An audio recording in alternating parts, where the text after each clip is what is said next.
Hi, everyone, and welcome. So today we're going to be looking at the poetry workshop for the selective test. So a quick overview of what we're going to go through today. There'll be 4 distinct poems, all from different years of the selective test. So don't worry, everything here that we go through today will be directly relevant to your selective experience. Now, before we actually go through the poems themselves, I'm going to quickly run over some stuff here on the screen right now. So on the right here, you can see me. So James J, that's me. I'm the Burwood senior tutor at Alpha One Burwood, and I'm a James Ruse Graduate as well. So really quick, you'll notice a couple of QR codes. The first one being right in the middle here, that is a link to our WeChat group for any parents or students who are active on WeChat. Over here, we have a small description of what Alpha One Coaching College is all about. So firstly, I do want to let you guys know that we run small group classes. So generally speaking, the maximum class size is always going to be 7 or 8, meaning that every student will get a much more personalized experience with the teacher. So all the classes are taught by special ed tutors from top schools. So the vast majority of us are Selective graduates or have otherwise proved that we are on a similar academic level. So some of the courses we offer are the WMT course. This is our main course, the writing, English, mathematics, and thinking skills. This is where we build up the foundational skills for the selective test for each of the 4 sections. Secondly, we have intensive English, which is our purely reading comprehension and writing-based course for students who find themselves either wanting to learn further ahead or catching up in that particular area. We also offer trial test courses for both OC and selected test, which will give students a very realistic experience with what the real test is going to be like, with, of course, a full run-through of the test itself, as well as a review session following that. We have both in-person classes at Burwood, as well as online classes available. And of course, we have the 2 QR codes here at the bottom. They lead to the same thing, which is going to be an application for a free trial class. All right, now that that's out of the way, let's get started with today's main topic. So I'm going to quickly change the sharing on the screen.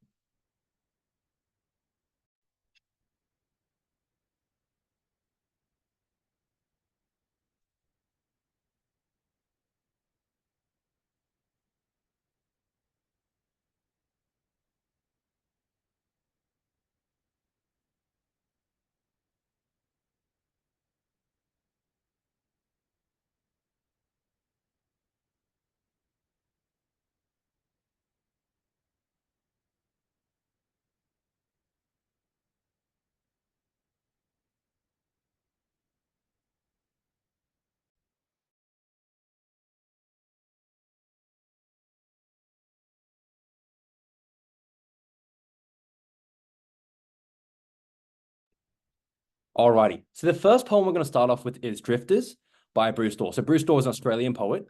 And we'll firstly start off by, essentially the way that each of these poems are going to work is we're going to start off by breaking down each poem line by line to make sure you guys have a good understanding of what's actually going on. Now, what I want everyone to really pay attention to isn't really how we solve or what the answers are to the questions themselves, but more importantly, how we got those answers from our understanding of the poem in the first part. Now, in general, a lot of students from all the students I've taught in particularly the English subject, the most common thing I've heard is that poetry is really hard. And that's true. Poetry is actually really hard, but not because it's impossible. It's only hard because it's really hard to understand what's going on in the poem. You know, poets use all sorts of strange language, figurative language, metaphors, all these different techniques to try and obscure and hide that meaning from us. So our job as students trying to break through that poem is to go through line by line, see what we can get from each of the lines. So starting off with Drifters, the first thing I want to point out is the idea that there is a title. Now, while this might seem really obvious to everyone, a title is actually something that we have to pay careful attention to in a poem, because titles generally give us a general overview of what the poem is going to be about. So the very first thing we have to ask ourselves is, when we see the title Drifters, what do we think about? So a drifter is someone who basically doesn't stay in one place. So I'll make a note of that here. So it doesn't stay in one place, meaning that they tend to move around a lot. So the word drifters, when used to describe people, has connotations of people who don't have a stable home, who find themselves going from one place to another, constantly, never really setting down roots. So that's something we want to keep in the back of our heads as we keep going through this. So let's start actually reading through the poem. So one day soon, he'll tell her it's time to start packing. So very first thing I want to say is always be on the lookout for certain words. So one particular kind of word I want to talk about is pronouns. So stuff like he and her. When we see pronouns, especially when there aren't names or descriptions mentioned, we have to straight away ask ourselves, who is he and who is her? Who is she? Who are these people we're talking about? The other thing I want to point out is the idea of packing. Now, when do we pack? We pack when we're getting ready to leave and go somewhere else, right? So this strategy tells us as readers that the people we're talking about here are getting ready to leave where they are right now. So they are leaving to go somewhere else.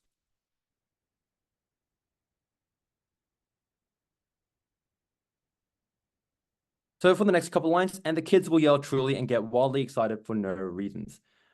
And the brown Kelpie pup will start dashing about, tripping everyone up, and she'll go out to the vegetable patch and pick all the green tomatoes from the vines.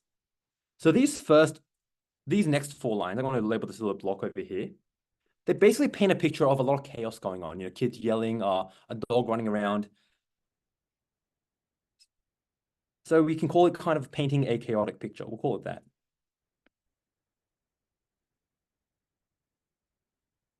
The other thing I want to point out here is the idea of them being kids.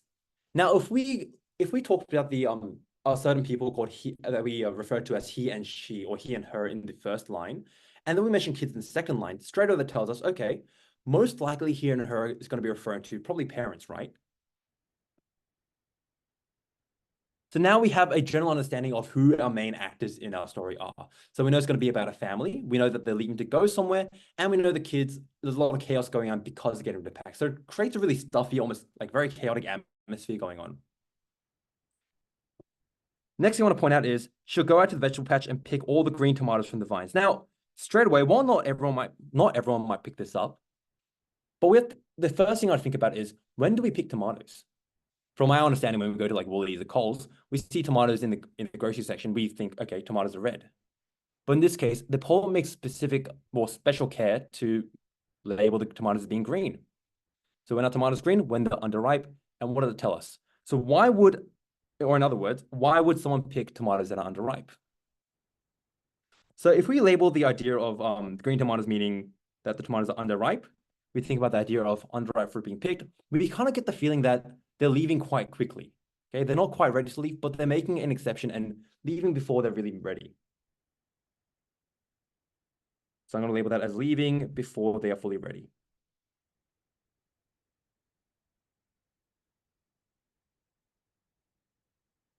So let's move on. Notice how the oldest girl is close to tears because she was happy here, and how the youngest girl is beaming because she wasn't. And the first thing she'll put on the trailer will be the bottling set she never unpacked from Grovedale. And when the loader ute bumps down the drive past the blackberry canes with the last shrivel fruit. So we'll stop there.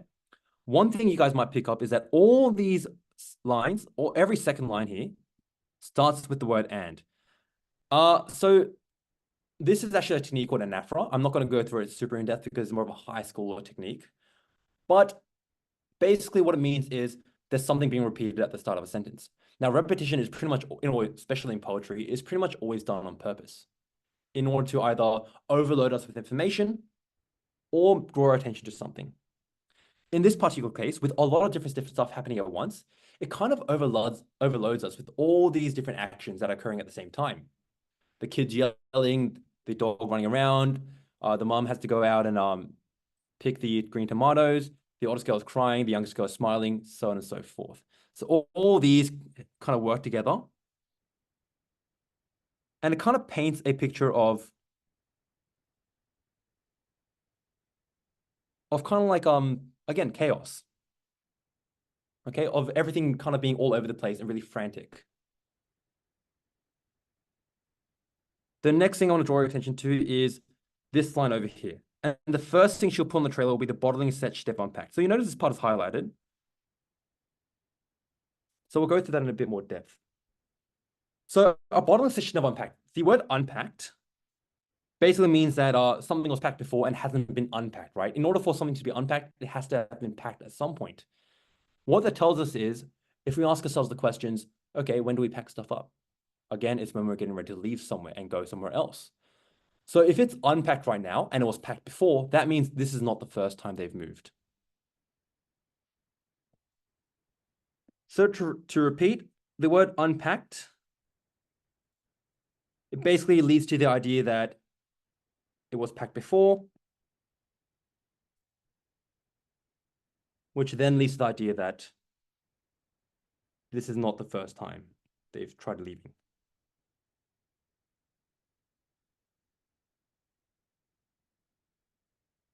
They're not the first time they've left. Now, all of this fits together with our idea of the poem, because remember, if we think back to the title, Drifters, remember, a drifter is someone who never stays in one place for too long.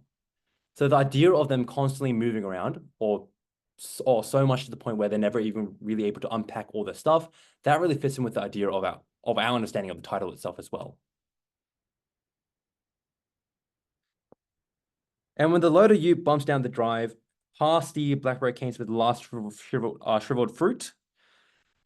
So I'm going to stop right there and quickly label the idea of last shriveled fruit. Now, last obviously means that this is the end of the time there, right? So it signifies the end of their time.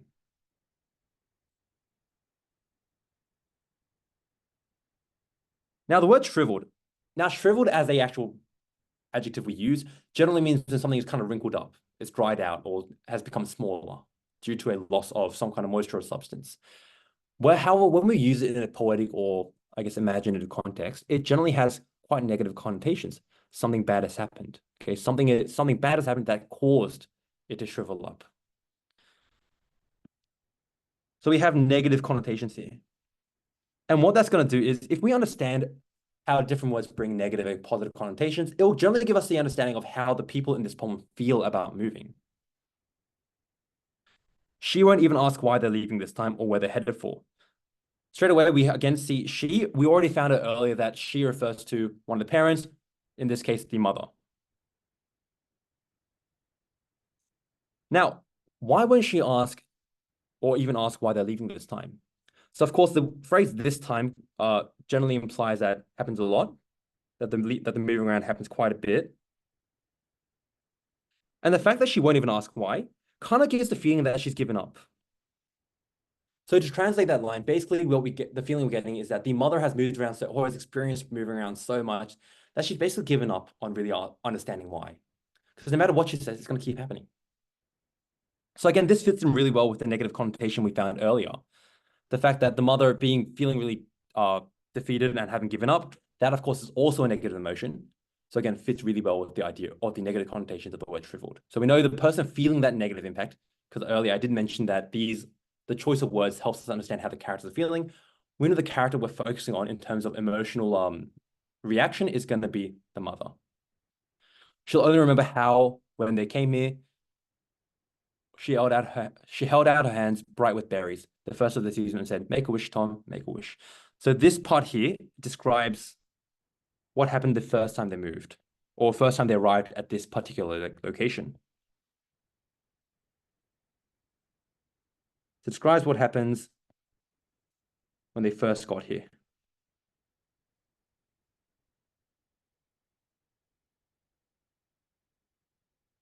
So, of course, we know that we already know that they're leaving again. What we want to really focus on is, again, if we know the mother is feeling negative, let's dig a little deeper. Why is she feeling negative? Is it just because she's moved around a lot, or did she have some kind of attachment to this specific place? And if you guys look a little more carefully, bright with berries, the term there, obviously the word bright has very positive connotations. It feels very cheerful. The first of the season, in general, the first harvest has a implication of kind of like a new beginning, okay? So we'll call it a new beginning there. And putting those together gives us understanding that the place they are right now was supposed to be some sort of new start for them. But suddenly they have to leave again. And finally, we have make a wish, where making a wish or wishing for something basically means hoping for it, right? So if we put all this together, we get the picture of when they first came here, they were full of hope. They thought that this place would represent a new beginning, some kind of stability for them.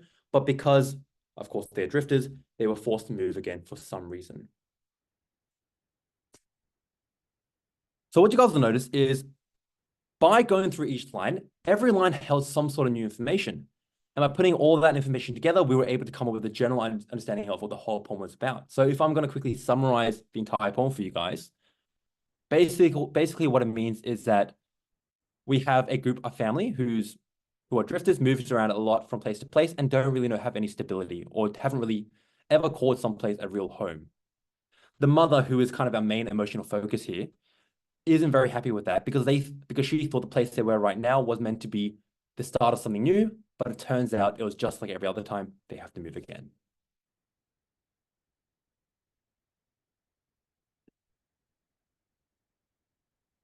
All right.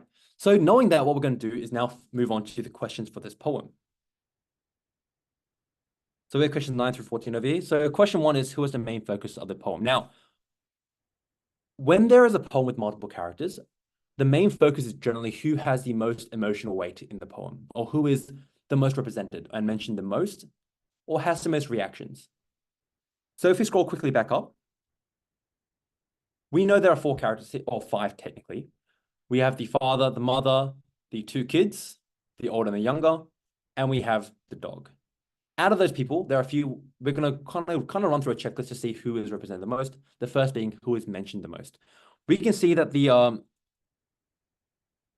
oldest girl is, or let's start with the dog. The dog is only really mentioned once, right over here. Let me annotate that in a different color. Brown color pop right in that line there. That's the only time the dog is mentioned. And straight away we can tell that's probably not going to be our main character.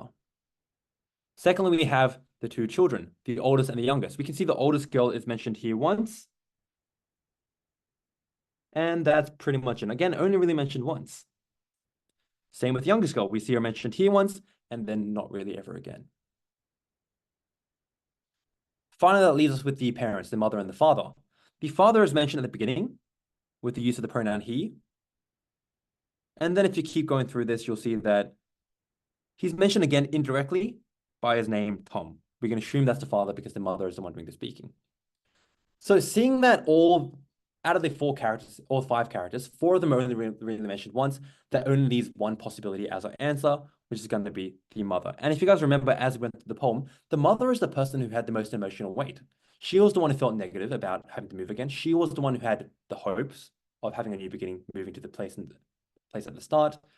And she was the one who, again, felt disappointed when they had to move again. So she's the one doing all the emotional lifting here, meaning that she is going to be our main focus. Moving on to question 10, the writer refers to green tomatoes. So again, green tomatoes, we mentioned this earlier. The idea of being green has the connotations of being unripe. And the fact that they had to pick the green tomatoes, if you guys remember in the poem, it mentions over here in this line, or pick all the green tomatoes from the vines. They have to basically take all the green tomatoes before they were ready. And what that tells us is they themselves were not ready to move either. In other words, the move has come too soon. Next up, we have question 11. What is the effect of the repeated use of the word and at the beginning of the lines? So in this particular case, we mentioned it a bit earlier. There are generally 2 different ways we might use repetition. The first way, or the second way I mentioned, was to bring our attention to a certain thing that's being repeated. But the first way I mentioned, and that's the thing we're going to focus on here, is to feed us a lot of information at once, which if you guys think about it, is exactly what happened. And the kids will truly get excited, and the brown cat will dash about, and she'll go to the vegetable patch and notice how the old girl is crying, and the young girl is beaming, and she never got to unpack the bottling set, and the last blueberry harvest was shriveled, so on and so forth.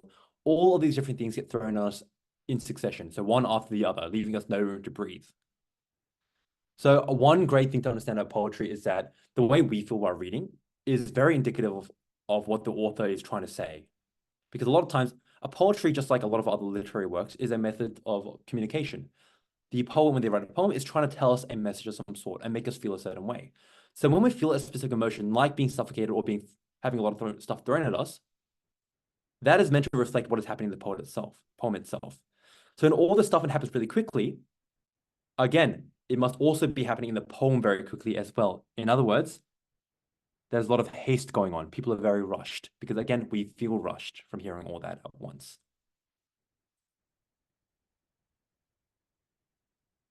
Okay, let's move on to question 12. What does the phrase, the bottling set she never unpacked, reveal about the family's life?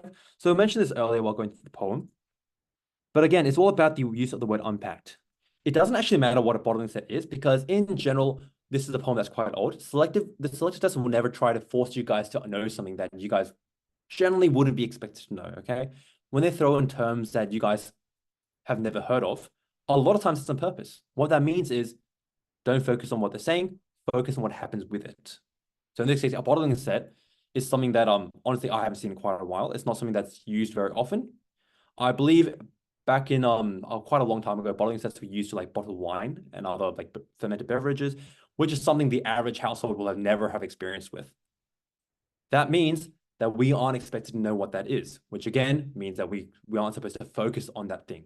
So in fact, we can entirely ignore what bottling set is. That's what lets us know we have to focus on the idea of it being unpacked. Because again, if we're not supposed to know what it is, we're supposed to figure out what happened to it or what means based on what happened to it. And again, the idea of being unpacked means that it was packed before,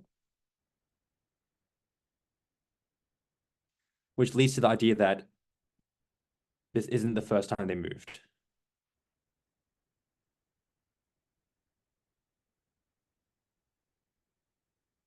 If we extend this idea further, this isn't the first time they moved. Normally, if we move house, I'm sure some of you out there have experienced moving houses before. The first thing we do is unpack all our stuff, right? Given that, and of course, we know that takes a lot of time. Now, knowing that the first thing we try to do after moving is unpack all our stuff and knowing how long it takes, why might they have not unpacked it? Probably because there wasn't enough time. And why wouldn't they have enough time? Because they had to move again. And again, this again links back to the main idea of drifters. So something I really do want to emphasize is knowing what the title itself means or the implications the title holds will give you a huge advantage in answering questions, especially those that are about deeper meanings and stuff like that. Okay, let's move on to question 13. So why does the woman decide to not ask any questions? So if you guys remember in the poem, that was stated over in this section here. She won't even ask why they're leaving this time or where they're heading for. She'll only remember how when they came here, so on and so forth. So we talked about the idea of not even bothering to ask why tells us that she used to ask why. And if she used to ask why and doesn't ask why anymore, that shows she's given up, okay? It means that she understands that it's going to happen no matter what, and she doesn't really get a say in it. And another way of expressing that is she's given up trying to control what's happening. In other words, she understands she doesn't really have a choice. No matter what she tries to say, it's always going to keep happening.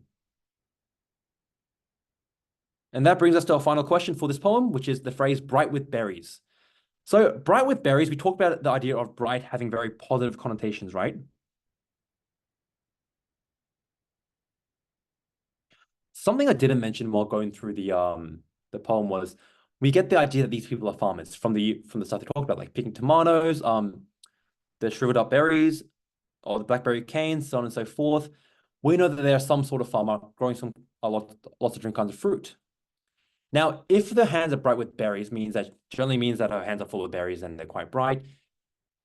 In general, for farmers, having a lot of fruit is a good thing. It means you have a successful harvest. That has big implications of things going well. So this is something that can be a little bit hard to derive for a lot of you guys, especially because I'm pretty confident in saying that not a lot of you guys are very familiar with how farmers feel, considering that a lot of us aren't farmers. That being said, if you guys end up finding yourself having trouble with understanding what a specific phrase means, your best bet is to look at the stanza it's part of, or look at the lines around it. So bright with berries, we know, was at the end, on the last 3 lines. She held out her hands bright with berries. The first of the season said, make a wish, Tom, make a wish. Now, we already figured out that the whole first half of the season and the idea of making a wish is all about hoping, right?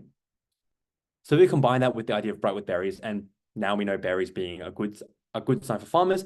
We can then kind of bring that understanding or bring that idea of hope into the idea of berries and combine those two. Meaning the berries also signify some sort of hope. In other words, optimism. And for those of you who aren't sure, optimism basically means a very positive hope for the future.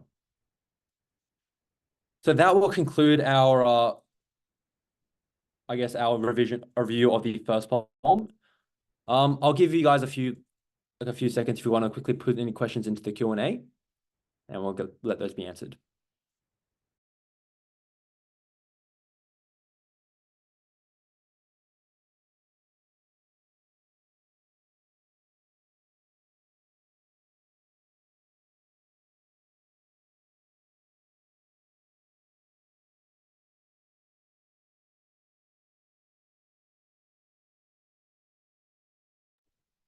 Okay, I do want to remind everyone that if at any point you guys want me to go over a question again, or you have a different kind of question about the stuff we've gone through, you can use the Q&A function, and the moderator will go through those questions, answer them if he can, and if he can't, he'll pass it up to me, and I'll answer it for you guys as well.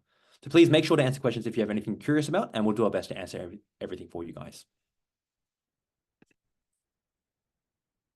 For now, I think it's probably better off if we move on.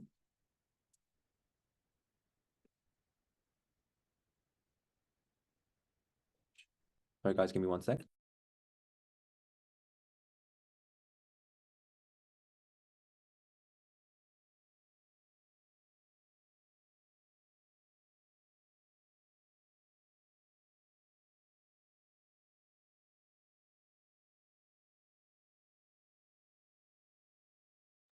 All right, I can see a few questions coming in, so I'll take some time to answer this first.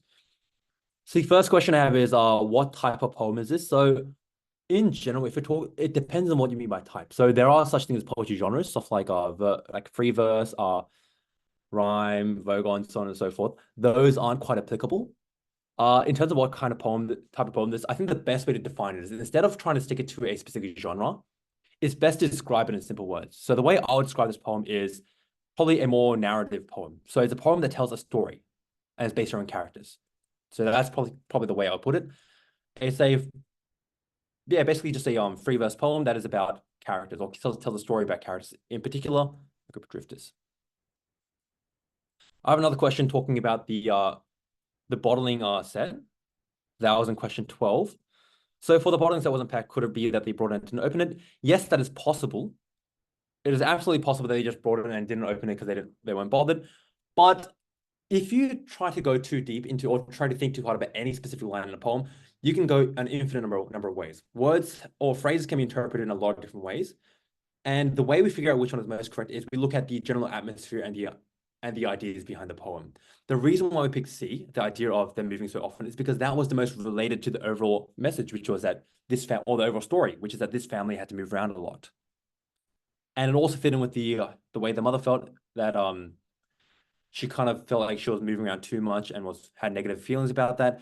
In general, if you guys find yourself in a situation where you think one line or a certain term or phrase has a lot of different meanings, pick the one that is most relevant to the meaning of the poem itself. The next question is, can I re-explain our question 13? Absolutely.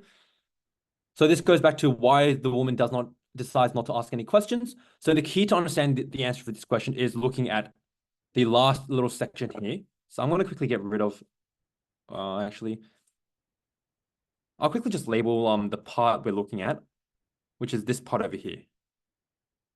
She won't even ask why they're leaving this time or where they're heading for. She'll only remember how, when they came, blah, blah, blah. So the key to understanding the idea of why the women ask is looking at the word specifically or asking questions. So it says that she won't even ask why, but then we have to ask ourselves, why is she not asking why?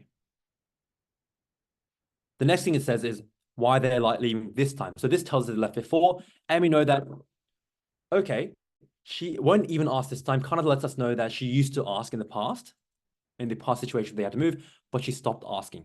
Now, to stop doing something you used to be doing is called giving up, or in other words, feeling defeated. So all of this kind of stuff is basically, I guess what kind of brings us down into the understanding of how this woman feels. And that is basically how we answer the question in the first place. So when I ask why does a woman decide not to ask any questions, if we refer back to the understanding of, okay, number one, we knew from that line they moved around a lot. We knew she used to ask but gave up. That brings together, as we can see given up mentioned here. And if we think about why she gave up, why do most people give up in general? Because it doesn't make a difference. In other words, she couldn't control where the family was headed. Okay, I'll take two more questions. The first one being, can we apply the selective? Absolutely. So actually, I'll combine the two questions we have left. So the second question asks why we're not going through like some faster methods or going through like the questions first, stuff like that. And that's because in general, it depends on what your priorities are. If you're trying to maximize the marks for your own poetic abilities, I guess, then yes, reading the question first is absolutely fine. But the purpose of the seminar isn't like, how do I get the best marks for how good I am right now? The purpose of the seminar is instead, how do I get better or how do I understand poems in the first place? Okay. So if you guys are looking for, how do I be faster at this or how do I maximize my marks here? We'll probably go through little things here and there, but that's not the main purpose behind this seminar. In general, I believe that the best way of doing well in these poems is understanding the poem in the first place, because no matter what kind of strategy you use, like regardless of whether you read the questions first or read the poem first, whatever. If you find yourself in a place where you just literally cannot derive meaning from the poem in the first place, none of that you'll pretty much never be able to get full marks in a poem or do very well, regardless of what kind of strategy you choose. So that is generally why we are going through the poetry first in this case and breaking down the meaning line by line, because it is more important for you. We believe that it's more important for you guys at this stage to understand how poetry is put together. So later on, as you guys get more experience, try kind of the methodologies you see here by yourself. You'll find yourselves being more comfortable with poetry overall, which we believe is far more effective than any kind of question-based strategy we might teach you guys later on. So that also answers the question, can we apply in selective? Absolutely. If you guys take on board what's being talked about here and practice that in your own time with other poetry, stuff like that, again, going through line by line, looking at what's changed and what kind of actions are brought in, that will absolutely build towards your understanding of poetry, which you will apply with how you approach questions in the future as well. All right, I think that'll do for the questions segment of this poem. So we'll move on to the next one. And that's going to be From the Wave. So straight away from the wave, we know we all know what a wave is. Let me just quickly change back to red. We all know what a wave is, a big crashing body of water. It's a big thing. From the wave means something is coming out of the wave.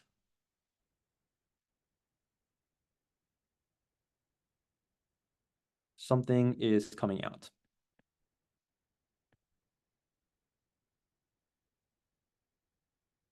So straight away, if we understand this much about the title, we know what we're looking for. As we read through, we're going to look at, okay, what is coming out of the wave and what is the wave in this case? So it mounts at sea a concave wall downward with shine and pushes forward, building tall, a steep incline. So you'll notice straight away, this first stanza never actually mentions specifically what it's talking about, which means we have to use the kind of words used in the description to derive exactly what is being described. So it mounts at sea. So when there's going to be something at sea, to mount in this case means kind of build up. So something that builds up at sea, a concave wall. So concave basically means kind of going in. If it's a concave wall coming out of sea, from that diagram, what is something concave that comes out of sea? We can straight away see, okay, it's probably a wave. And that fits in very well with what the title says as well. So straight away, we know this is going to be talking about a wave.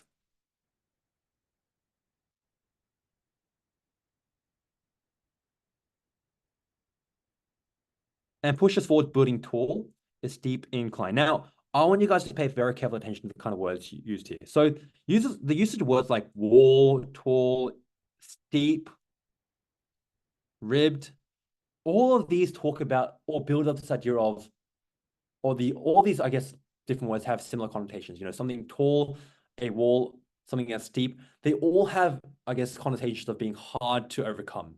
Okay. So difficult to overcome. So because of this, when we picture this wave in our heads, it builds this idea of this really imposing, very, very large, imposing, almost like unclimbable wall of water coming towards us. So it paints that kind of picture of wave, which gives us the feeling of being intimidated.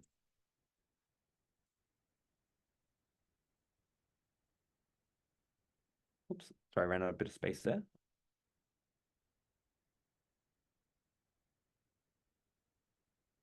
The wall is intimidating in this case. So that really sets a tone for what the rest of the poem is going to be at, because the poet clearly wants us to feel intimidated by the wall. By the wave, sorry. So then from now on, we have to be keeping a careful eye on, okay, so what happens to this wave? We're intimidated by it at the start. Is that going to change throughout the poem? So moving on to the next stanza. Then from the hiding rise to sight, black shapes and boards, bearing before the fringe of white it models towards. So from the hiding rise to sight means that something emerges. Or just like put in the title, something comes up out of the wave. The something is coming up out of the wave. Black shapes and boards. Now, if we combine the idea of something coming out of the wave and it's on a board, straight away we can kind of bring together those ideas to understand that it's about surfers. So straight away, that also gives us an understanding of what the title is about as well. When it said from the wave, what was coming from the wave? It was obviously the surfers in this case. Bearing before the fringe of white it models towards. So fringe of white basically it's talking about the way the waves look.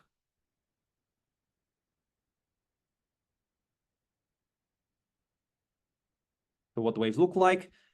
And this, again, we get this image of this rushing kind of like big white mass coming towards us, okay? Which really brings it back to the idea of being intimidating again. So intimidating once more. Next stanza, the pale feet curl, they poise their weight with a learned skill. It is a wave they imitate keeps them so still. So still. So despite the very imposing picture of the wave we built in the first two stanzas, what are the surfers doing? They're actually controlling quite well. So the first two lines, well, I guess the entire stanza here, is describing what the surfers are doing or how the surfers are dealing with the wave. See, let's put it that way.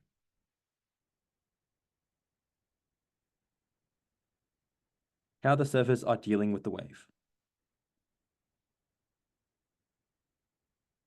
And the fact that they are showcasing skill and they are still while on the wave shows that they are very much comfortable on the wave and they're not intimidated by it, okay? So this leads to the idea that the surfers are not intimidated. So this creates something called a contrast or a bringing together of opposing ideas. Okay, remember in the first two, I guess, stanzas, we had the idea of a wall being very menacing, very intimidating. Now we can see surfers actually riding it very well, which brings the idea of, I guess, okay, if the wave is supposed to be really intimidating, why is it that the surfers aren't intimidated?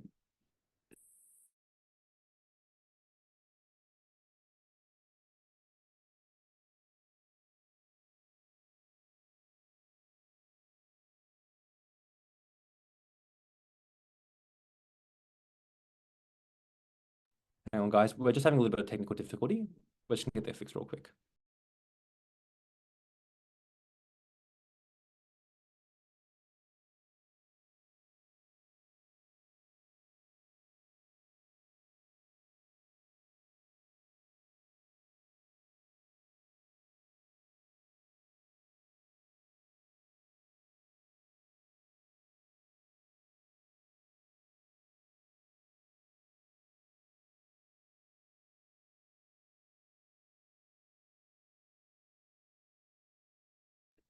All right, sorry, guys. I just want to double check. Can everyone here see the screen share?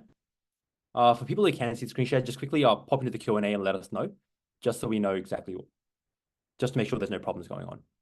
Okay, I can see everyone saying yes. Fantastic. All right. Sorry about that, guys. We'll keep going. So, like I was saying, a quick recap of what we talked about in the third paragraph, or third stanza, sorry. Keep in mind, paragraphs and poems are called stanzas. Despite the intimidating and imposing nature of the waves described in the first two stanzas, our surfers who have risen up out of the wave are not intimidated. So moving on, the marbling bodies have become half wave, half men, rafted at scenes by feet of foam some seconds then. So the marbling bodies have become half wave, half men. So this is kind of the really interesting thing I want to point out. So half wave, half men, we know that's not possible physically. Like obviously there cannot be a living being who is half, a wave of water and half a person. Doesn't make any sense, which means there must be some deeper meaning behind it. So what is this trying to say? If someone is half something, it means they have great experience with both those things, right? Obviously, surfers are human, so we understand where the half man comes from. But by describing them as half wave, what the poet has done is it shows that they are very, very much used to and experienced with these waves to the point where it feels like they feel almost one with them. Okay. So surfers are one with the waves.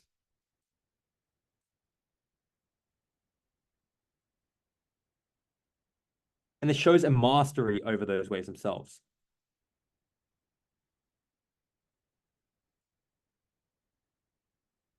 Okay, they're so experienced that it feels natural to them. Grafted of scenes by feet of foam some seconds then. So the word grafted here, so these two lines are doing essentially the same thing, but the word grafted basically means kind of like joined together. So these surfers are joined together with the waves in the ocean. Basically the same thing. They're indeed one and very natural when they're surfing, despite, again, those intimidating waves. So moving on, late as they can, they slice the face in time procession. Balances triumph in this place, triumph possession. So late as they can, they slice the face. So this is basically describing what they're like as they actually surf. So it describes the act of surfing. So this particular part, the specific aspect of surfing describing is actually coming down that wall, right? That feeling kind of rushing down. So later they can kind of shows built a bit of tension, okay? Because when you're pushing something as late as you can, you're kind of like not giving yourself a whole lot of room, right? You're pushing it later and later, right to the edge. So we'll call that pushing right to the edge.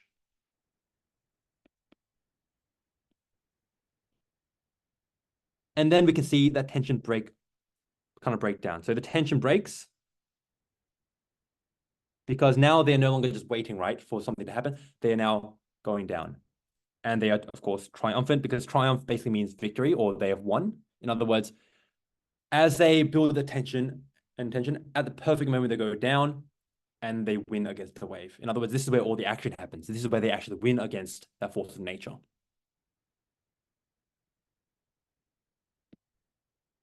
So the tension breaks.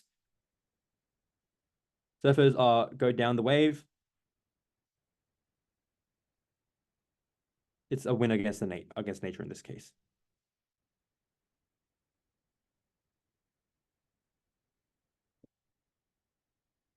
So next stanza are the mindless heave of which they erode a fluid shelf, breaks as they leave it, falls and slowed, loses itself. So this is where it kind of like tapers down. So we can actually feel the difference in pacing as we go throughout the poem. So at the beginning, it was building up that kind of like slow tension of that really intimidating, scary wave.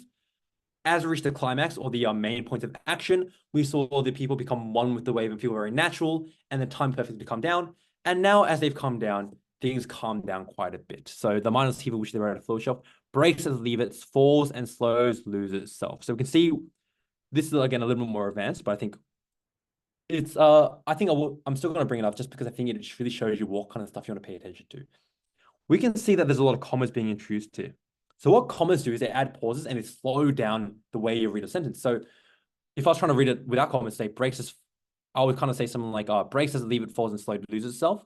But with the commas, I'm forced to pause.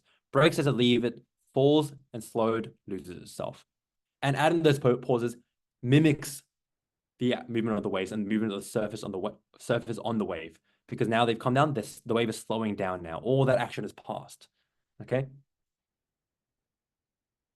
So slowed sound of the poem basically leads to a slowing down of the action.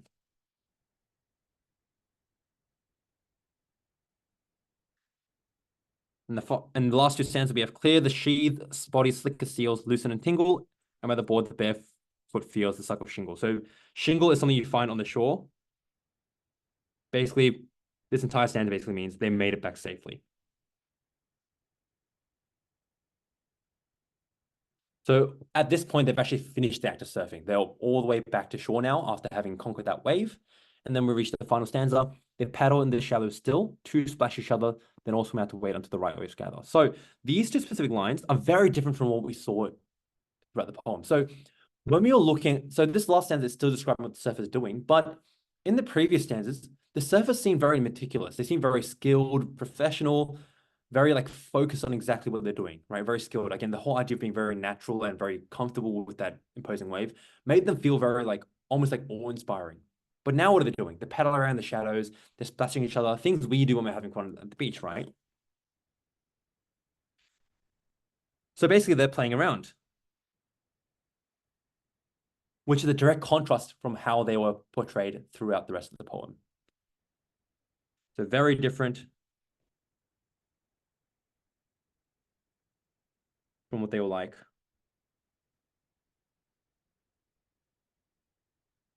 during the poem. And then, of course, at the end, they get ready to go back out and start the cycle all over again. All right, so just like last time, let's have another go at looking at the questions. Starting with question 9, the idea in the title is developed by the description of. So we know, again, in the title, from the wave, we know something about a wave. But again, the operative word is from. What came, remember the first question we had to ask, because I'm reading the title, was what came out of the wave? And from our analysis of the poem, we figured out it was the surfaced first appearance, them coming out of the wave on their boards, if you guys remember from the second stanza. Question 9, in the poem, the description of the surface shifts. So shifts basically means changes. In other words, how did the way we look at the poem, look at the surface acting, how did the way the surface acts change throughout the poem? So we know at the beginning there were, actually, let's have another look. So we know at the beginning, there were black shapes on boards, poised. So poised means staying very still. And again, we see that idea of here, again, being still over here as well. So in the first part, we know that they were being very still as they rode up the wave. And then moving on. Later as a can, they slice their face in time procession. So this is where they suddenly start moving, right? The sudden movement. So based on that, we know we went from the surface were, firstly, they were very still going up the wave. Number 2, they came down the wave. Quickly. And the reason why I say quickly is, think about how long it took to kind of build up the picture of them standing very still, which is over multiple stanzas, whereas the entirety of the action of them coming down happened all at once in one line. So again, it makes us feel that sense of speed, or the difference of speed, I guess. And another way of saying very still is obviously immobile. Another way of saying moving quickly is rapid movement, meaning the answer is C. So I'll go through why the other options are incorrect, because this is definitely one of the more difficult questions. Collaboration means working together, which they were definitely going down in succession and stuff like that. But self-reliance means kind of like doing everything yourself. At no point in the poem do we really see the surfer acting on their own, right? Or describing them as like a kind of like a solo worker. So we know A can be eliminated because of the self-reliance part. B says a sense of apprehension. Apprehension means feeling nervous. Were the surfers ever really nervous? Not really, right? From our description of the first 2 stanzas, the picture we put at the surface was someone who felt very not intimidated by that wall of water.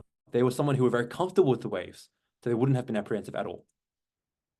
So we know because of apprehensive, B is wrong as well. And finally, D, from a state of relaxed indifference to one of active participation. While this is not entirely incorrect, the word indifference means not caring. It is very difficult to characterize the surface as being not caring in this case, because we just didn't learn anything about their emotional reactions. The fact that they're surfing alone shows that they do care to some extent, because if they didn't care about the waves, why would they be surfing in the first place? So because of that, and the fact that D overall is a very generic answer, doesn't have a lot of meaning behind it, C is the best answer for question 10. All right, question 11. So if you guys remember, we already discussed what the word grafter means, the idea of like being joined together. In this case, we'll talk about what the surface is joined together with. So if you guys look back at the poem, grafted is seen by feet of foam. So obviously the foam is talking about the like the foam around the wave, right? So if they're grafted by that foam, it means they're joined to the wave. In other words, it has to be B. They're now part of the wave because they're joined to it now.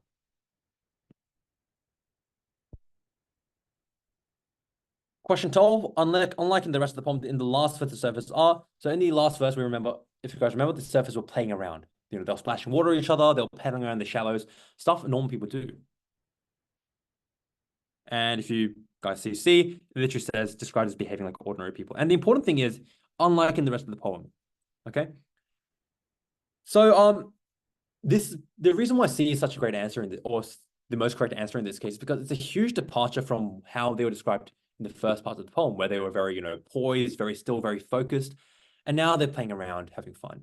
So that is why C is the correct answer. Firstly, it is very different from the rest of the poem, and they are indeed behaving like how we would in the shadows of the beach. We'll quickly run through the other options here as well. A says are shown to be surprisingly cautious. At the end, if you guys remember, splashing water at each other and paddling around is not really something that I'll describe as being cautious. So we can straight away get rid of A. B says appear unconcerned. So appearing unconcerned is absolutely correct. They definitely don't really show any kind of tension or anything like that, right? They're very relaxed. But are they unconcerned with looking impressive? At any point in the last stanza, did we talk about the surfers thinking about it the way they looked? Also, not really. They were just simply just playing around. So because of that last part, we can eliminate B. And finally, D seemed to be sensing a big opportunity. While I can understand why some people might choose D because of the idea of here the right ways gather, the right ways gathering isn't really the same as saying a big opportunity because we know they're surfers. Surfing is what they do. They surf waves all the time. We can't really define just having a good set of waves being a big opportunity, which is why D is not quite correct. That's why the answer has to be C. So question 13, in which verse of the climax of the poem occurs? So climax basically means the most action. And we already defined the action, the first half of the poem was all about building up that tension of them rising to the top. The action obviously came when they actually surfed down the wave, which you guys remember was in verse 5, late as they can. And to read the rest of it. So late as they can, they slice the face in time procession, bounces triumph. So this is the part where they actually surf the wave and win against it, which is obviously where all the action is going to be. And finally, question 14. Whoops. What is the main idea developed in this poem? So the main idea is obviously, if you think about the title again, it's about the interaction between surfers and the waves, right? So to find the main idea, because those are the two main focus points, throughout the poem, we're either describing what the surfer is doing or describing the wave is doing. We have to figure out how they're kind of relating or playing around with each other. How are the surfers acting with the waves? Are they developing a physical skill? Not really. The way they're portrayed in this poem is that they're already skilled. So A is quite incorrect. A sense of letdown. Are they really disappointed? A sense of letdown basically means disappointment. Are they disappointed? Not really. They're playing around. They're clearly quite relaxed. So B is wrong as well. C says achievement is possible when people work together. Were they really working together? No, every surfer was, while they were acting in procession, every surfer was just doing their own thing, surfing down the wave, which is why there is no evidence of people working together. Therefore, the answer is D, the mastery of humans over the power of nature, because that's the whole thing, right? Remember, we described the waves at the start as being these huge, imposing things. But what did the surfers do? They overcame that intimidating, imposing wave and surfed down with ease, which is why the answer is D. So just like last time, I'll give you guys a couple of seconds to pop in with a few questions if you'd like, and then we'll get back to it.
Alrighty, we have a few questions that have come in, so we'll start with those. So really quick, let me just quickly have a look.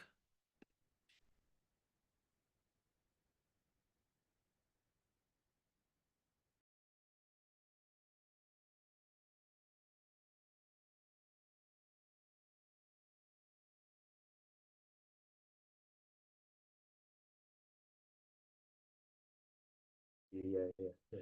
All right, so a couple things I'll just quickly run through. So unfortunately, someone did ask me to explain questions 9 and 10 again. Unfortunately, I probably won't be able to just because of timing issues. We still have two more poems to go through.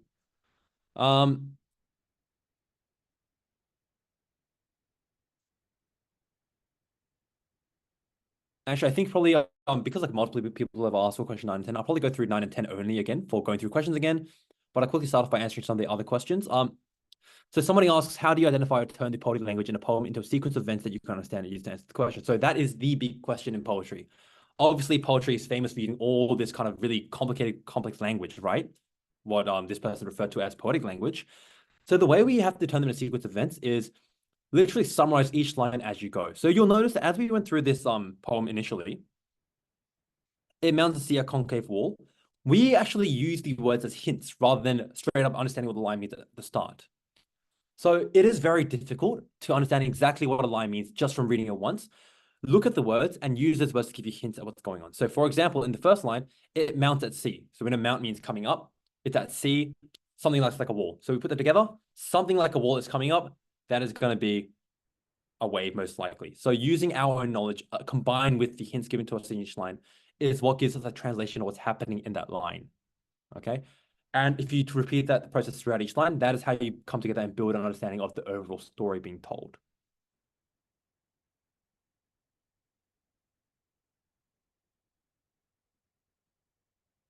Okay, so the next question I want to look at is so I'm gonna skip the stuff like actually so let's talk about tone of the poem. So a tone of the poem is in this particular case, the tone shifts a little bit. So at the start, it's I would say it's generally a triumphant tone because we have again the building up is very intimidating picture, and the surface being able to overcome that intimidation and surf the wave and master it. So it's a tone filled with both triumph and awe is the way I would describe it. Triumph obviously means victory or basically winning.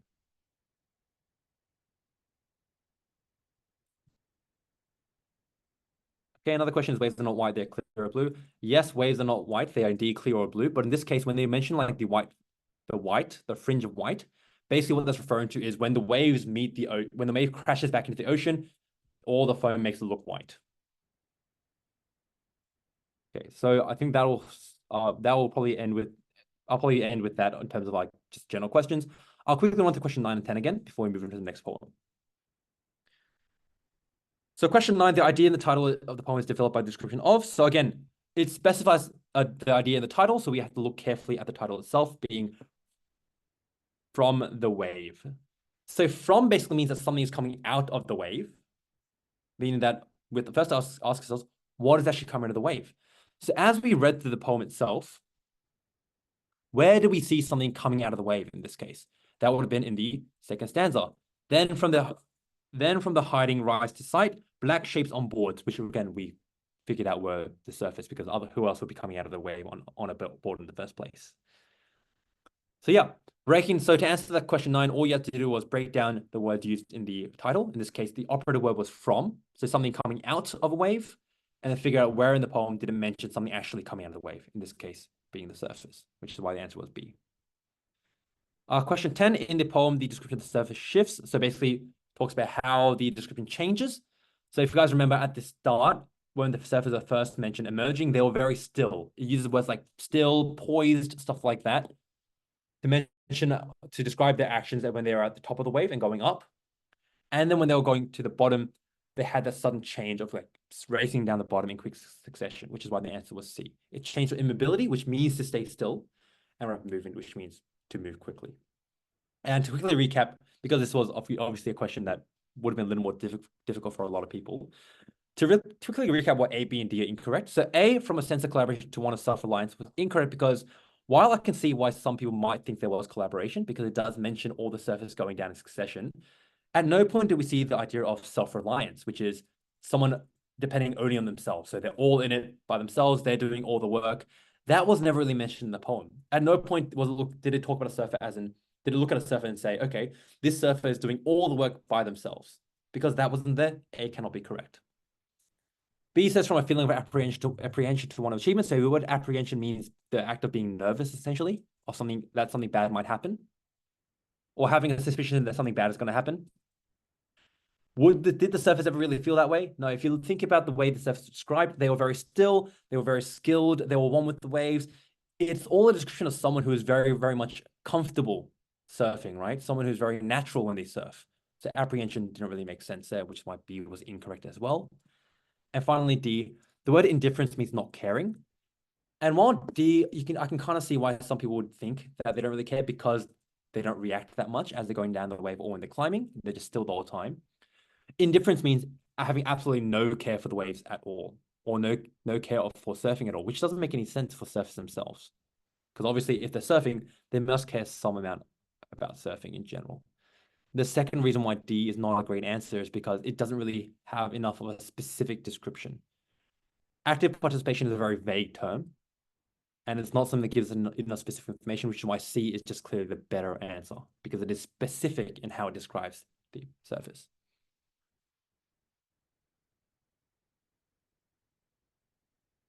Okay, I can see one more thing, which is why is question 12 not D? So that'll be the very last thing we go through. So the reason why D is incorrect, and something I kind of mentioned at the end when I was explaining the question, is that firstly, C is just a better answer overall, because more of the poem, more of that last stanza is dedicated to them, the way they act, kind of like flashing each other and stuff like that. The act of waiting for the right waves to gather was only mentioned in the last line, which is, generally speaking, why it's not the main focus of the poem. So that's reason number one. In general, we are always looking for the best answer. There are a lot of cases where two answers might seem like they both work, but one will always be better than the other because it's more relevant. The other reason is because, again, these people are surfers. The way the question describes, the question describes something as a big opportunity, something that is kind of like once in a lifetime almost. Is being able to surf a good wave a once in a lifetime opportunity for surfers? Not really. The way the poem describes waves is just the right waves they can surf, which doesn't really translate to something as grand as a big opportunity, which is why D is generally a weaker answer. Okay, hopefully that will answer the questions for everyone, because we are now going to move on to the next poem. So this is a short one, The Curtain.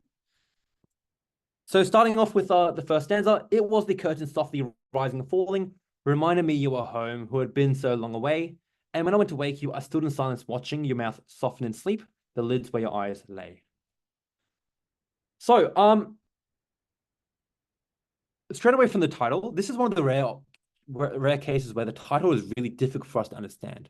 Okay, this is the kind of poem I describe as being far more figurative, because the title, The Curtain, is something that is quite random. We don't really understand what it means by the curtain just from reading the title, right? It isn't like From the Wave or Drifters, which had very clear connection to the meaning of the poem. Curtain itself doesn't really make any sense. Same with the first line. It was the curtain softly rising and falling. How much does that really tell us? At this point, not much. So a lot of lines in poetry require to understand the entire stanza to really get what it means. So the first thing I actually want to focus on this stanza is reminding me you are home. So in this case, we know that someone, if it reminds you that the home, it means that there's someone you know. So someone the persona knows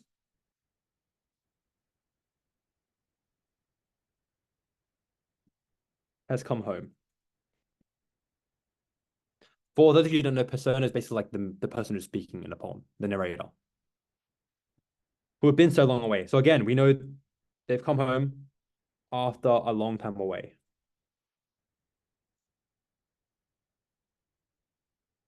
When I went to wake you, I stood in silence, watching your mouth soften in sleep, the lids where your eyes lay. So while it's very difficult to derive actual meaning from lines like this, because what's happening is they're basically just watching this person just watching the person sleep, right?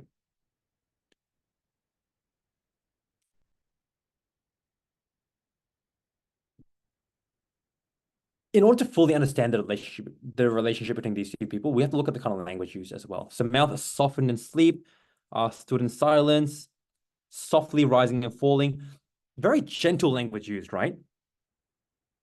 So lots of gentle language.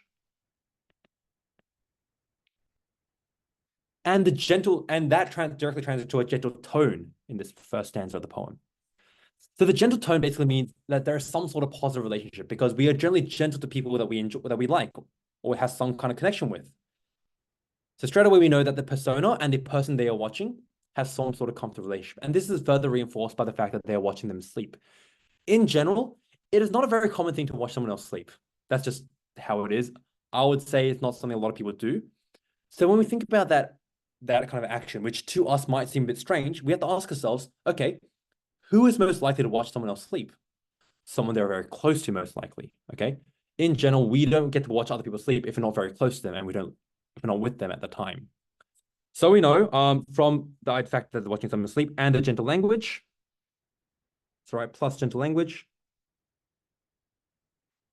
the persona has a very close relationship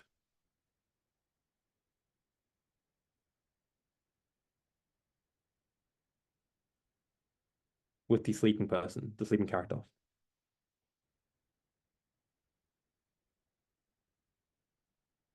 So this is a very, very prime example of how words can dictate tone and how tone dictates the way we understand or interpret lines, okay? Because of the gentle tone, we felt safe while reading this, okay? There was no sense of danger, no sense of tension, no sense of action going on, meaning that it was a very comfortable situation to be in despite watching someone sleep. And the fact that the situation or the atmosphere was comfortable while having someone watch someone sleep let us know that these two people are comfortable sleeping around each other, which lets us know that they have a very close relationship. So that kind of like logical, like that step-by-step logical reasoning is what really brings you to understand what the main meaning of a poem is. So next stanza, so grown you looked in the same unaltered room, so much of your childhood you were already forgetting, while I remembered. Yet in the unforgetting dream, you will come here all your life for a renewal and meeting. So much of your childhood you were already forgetting. So straight away tells us the sleeping person is past the childhood because they're forgetting it. Obviously, they're not a child anymore. So the sleeping person is an adult.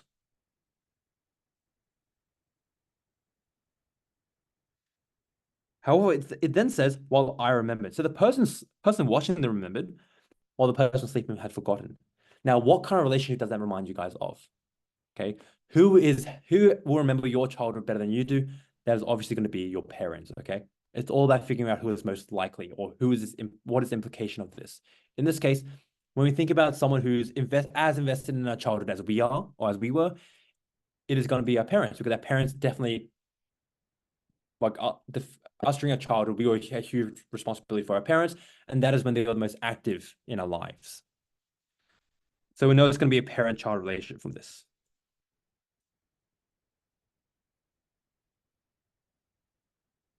So yet in the unforgetting dream, you'll come here all your life for a renewal and meeting. So what this lets us know is dreaming, obviously, because they are sleeping, what they're dreaming about, you'll come here all your life. So where are they right now? In this poem, we are talking about childhood, right? Or in this verse, sorry. The stanza, we'll call it stanza actually, because stanza is more correct. So the stanza is talking about childhood.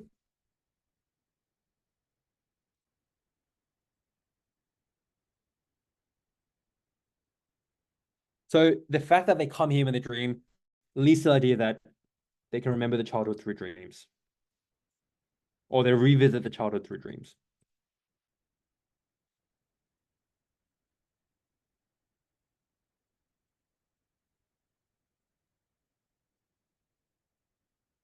All right. And last stanza, it was your breath so softly rising and falling that kept me silent. With your lids like buds unbroken, you watch on their curtain your life, a stream of shadows moving. When I touched your shoulder, I too had a little dream and awoken. So, it was your breath so softly rising and falling that kept me silent. Again, this falls into the idea of, again, the mother is watching the child sleep, or adult child now, I guess. With your lids like buds unbroken. So buds in this case, this is something that's a little bit difficult to interpret just because it does involve a little bit of outside knowledge. Buds generally refers to like flower buds, or like plant buds that haven't sprouted yet. This is generally something that this is a lot of times considered general knowledge. Although we do acknowledge that in this day and age, it might not be as general due to our, I guess, fading connection with nature. So buds does refer to flower buds. So again, really playing to that really gentle description, that gentle imagery, right? So again, reinforcing that relaxation, that sense of comfort these two people have with each other. So if the buds are unbroken, basically means not open. In other words, eyes are closed. The lid's like eyes unbroken. That similarly is describing describing the eyelids as being closed in a very gentle and very pretty way. So with your lids like buds unbroken, you watched on their curtain. So there is a pronoun referring to someone that has been mentioned before, right? There obviously can't refer to the mother of the child or the parent of the child. So it must be referring to something mentioned previously in the sentence. In this case, grammatically, it has to be the eyelids. So to watch something on eyelids, if you're watching something with your eyes closed, that means you're imagining it, right? And if you're imagining something when you're asleep, it basically means you're dreaming. A stream of shadows moving. When I touched your shoulder, I too had a little dreamed and woken. So when I touch your shoulder, so this kind of familial contact, a parent touching the shoulder of their child, dreamed and awoken. So we know the parent is quite awake because they're the one watching the child sleep. But the fact that they felt like they had dreamed and awoken clearly showed that they had some deep connection and some deep feeling associated with their child, okay? And again, we associate the idea of dreams with remembering childhood, right? In that second stanza, we talked about the idea that dreams are where we go to revisit a childhood. So when we talk about the persona dreaming and waking up again, the persona also is also remembering their child's past. And that is basically how we would break down the poem here. So we'll move on to the questions. Starting with question 9. In the first verse, what effect does the curtain have on the narrator? So basically, if we look at the first thing, now that I forgot to mention this again. Sorry, I forgot to go back on this. But now that we understand fully the I guess what is going on, the curtain in this case, rising and falling, generally is talking about, I guess, in a figurative sense, the curtain of sleep, okay? Or the curtain of night. So basically when it was nighttime and when they fell asleep, that is when they remembered they were home. Okay, so in this case, if you want to take it in a more literal sense though, yeah, so while we do admit that is very hard to kind of get just from reading this, because it is something that I would expect more from high school students, or that level meaning something I would expect from high school students. So for the purpose of primary school, remember, the people who make the test understand when something is too hard, okay? They understand when a piece of analysis is going to take too much effort. So all you have to do in this case for question 9 is look at literally what the narrator do because of the curtain.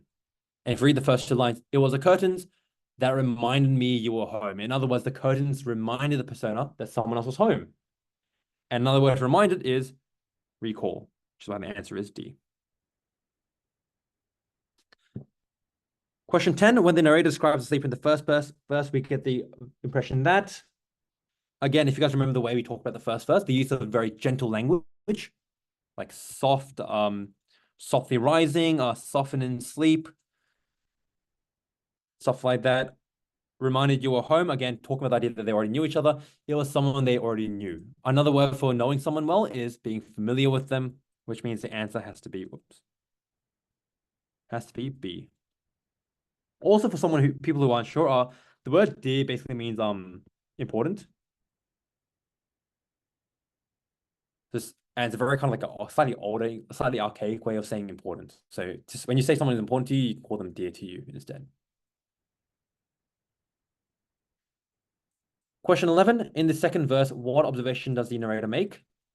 So the second verse was talking about, scroll back up, the way they looked, how grown up they looked right now, and how they're forgetting the child and all of that, right? Talking about that idea that they revisit the child in the dreams.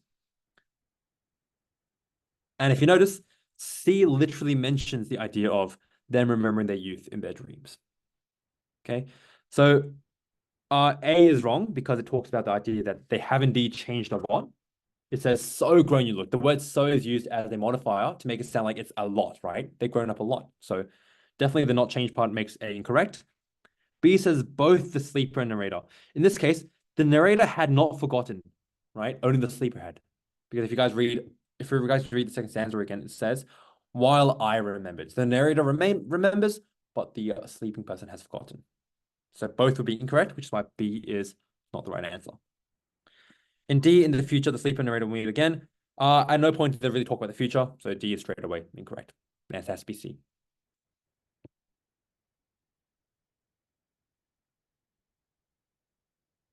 Question 12. Why are the sleeper's eyelids compared to Bud's in line 10? So if you guys look at line 10, which is right over here,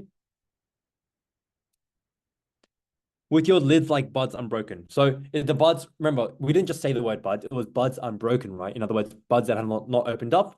And if its lids not being opened up, it means the eyes were closed, basically. So just by logical deduction, we can tell the answer must be that the eyes are closed because they are like buds that have not opened yet. And if you haven't opened yet, you are closed. Question 13, what is the curtain that is referred to in the final verse? So if you guys look at the final verse here, it talks about their curtain on your life. Remember how we talked about they're referring to a noun that's already been mentioned in the sentence? In this case, the eyelids, right? So their curtain will be the curtain of the eyelids. In other words, the curtain must be referring to the inside of the sleeper's eyelids, because the way it's describing it is like the eyelids act as a curtain for your eyes by closing down, and the shadows dancing on those curtains are you watching your dreams as you sleep. And finally, question 14, what is the most likely relationship between the poem's narrator and sleeper? We went through this quite a bit. It is clearly a parent and adult child, just from the way they talk with each other. The fact that the narrator remembers so much about the sleeping person's childhood, whereas the sleeper has forgotten. That was our first clue to show that the childhood of the sleeper is very important to the narrator, and that tells us it is definitely quite, I guess, probably like quite likely that it's going to be a parent-child relationship. We know they're an adult because they talked about the idea that they're so grown and they're forgetting their childhood, which means they're not a child anymore. And finally, the kicker was that the whole way that the narrator described the sleeper with all that gentle language, which shows a loving and familiar affection for them. Answer is B. All right. So just like with the other two poems, we'll take a beat and field any questions you guys might have. So right now, if you guys have any questions, please log in the Q&A session and we will take care of those.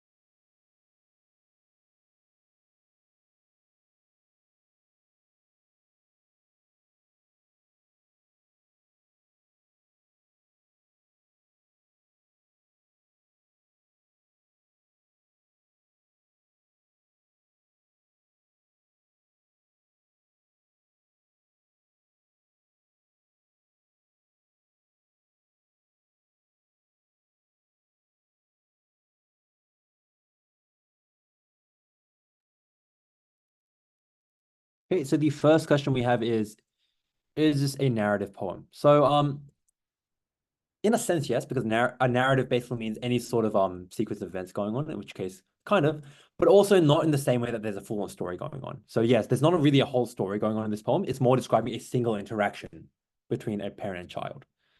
So if you want to know what the poem is doing at a very, very high level, without delving too much into types, because the way we define types in poetry is by genre, and poetry genres are way too diverse for me to really go through all of them. But the way you describe this is basically a poem about a relationship between two people.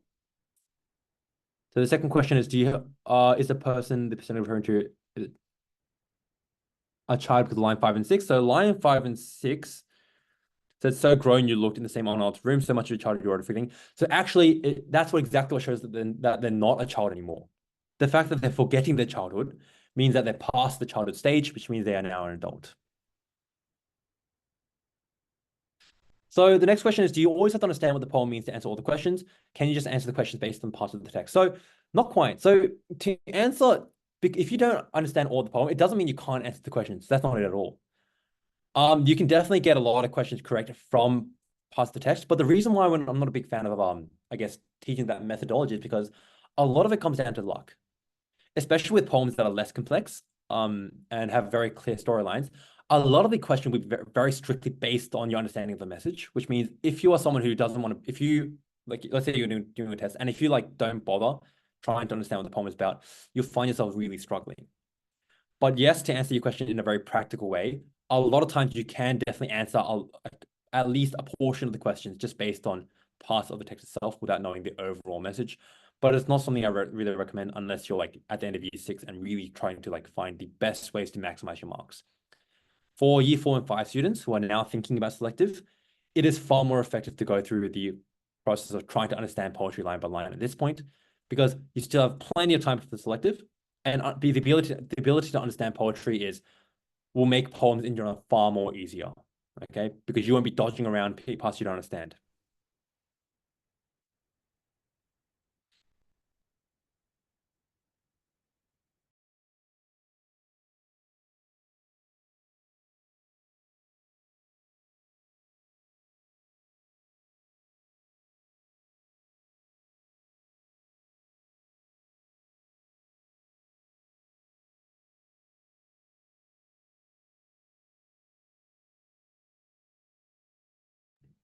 Okay, so a couple of more questions I can see here. So immaturity basically means, I don't really see what immaturity was.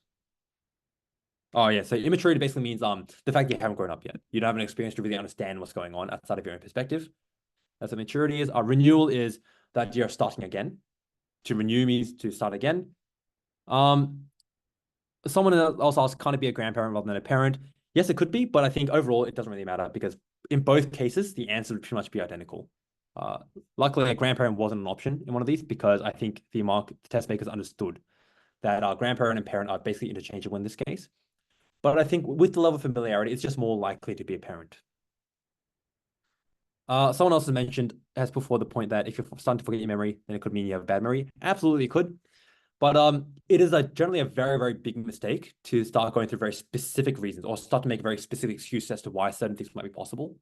Because the second you do that, again, there are thousands of different things that could explain all these different situations, and you'll immediately lose sight of the poem, of the meaning of the poem altogether. In order to really understand the meaning behind a poem, you have to be going through, I guess, basically going through what is most likely based on the information you're given. Oh, sorry, was there an option with the grandparent? Let's see. Okay, so D, it did mention grandparent, but it's still incorrect because it says a small grandchild. We know for a fact this person is not a child anymore. Someone has asked for tips for answering poem questions. That's a little bit too broad. Later on, if you feel like you have more specific questions about answering poem questions, then feel free to ask those. But I think answering poem questions in general is poetry is too multitudinous, and there's too many variables going on for me to give a kind of like an always correct methodology. I'll take one more of these basic questions, then we'll move on to re-explaining stuff. So what is the structure for example, like rhyme scheme? So when you talk about stuff like ABAB, that is rhyme schemes. So for those of you who don't know, when you have rhyming words at the end of lines, you end up with something called a rhyming scheme. And a rhyming scheme is basically the pattern through which different lines rhyme. So for example, the first line here ends with ing. Let me label that in blue. So you can see falling, watching. So first and third lines rhyme. Away and lay, second and fourth lines rhyme. So lines that rhyme are represented by this. Basically, to represent rhyme scheme, we talk about we start with letters. The first line is always known as letter A, and any line rhyming with A is also called A. So third line would also be A. So the next one that doesn't rhyme would be called B. So second line, since it doesn't rhyme with the first line, is called B. And again, anything that rhymes with B is also B. So it'd be A, B, A, B. So you're absolutely correct. All right. So I think we'll quickly re-explain question 13 before we move on to the last poem for today. So question 13, what is the curtain referred to in the final verse? So in the final verse, which is this one right here, the curtain was mentioned right over here in the third line, right? So if you look at the words around it, you watched on their curtain. So it's someone's curtain, but we have to ask ourselves, who is that someone? It obviously isn't the parent or the child, or the adult child in this case. And since them, because we wouldn't really refer to them as they, we wouldn't really refer to them with a them, they pronoun. In this particular case, because it hasn't been defined yet, it means some sort of noun. Also, sorry, for those of you who don't really get what pronouns are ways we can refer to nouns without using the word. So for example, if my name is James, but people can refer to me as him or he, because they don't want to say James over and over again and don't want to avoid the repetition. So similarly, the word there must represent some kind of noun that's been mentioned in this sentence. So in this case, the only other noun that's been mentioned is lids. The lids like buds are broken, washing on their curtain. So lids in this case refers to eyelids because it falls in line with the idea of them being asleep. So if it's the curtain of the lids, or the lids curtain, basically means that if you think about a curtain, so a curtain itself is a very figurative word because it's not, obviously eyelids aren't literally curtains, right? But we do have to think about what curtains do. So curtains can be open or closed, just like how, or curtains can be open or raised or lowered, just like our eyelids can be.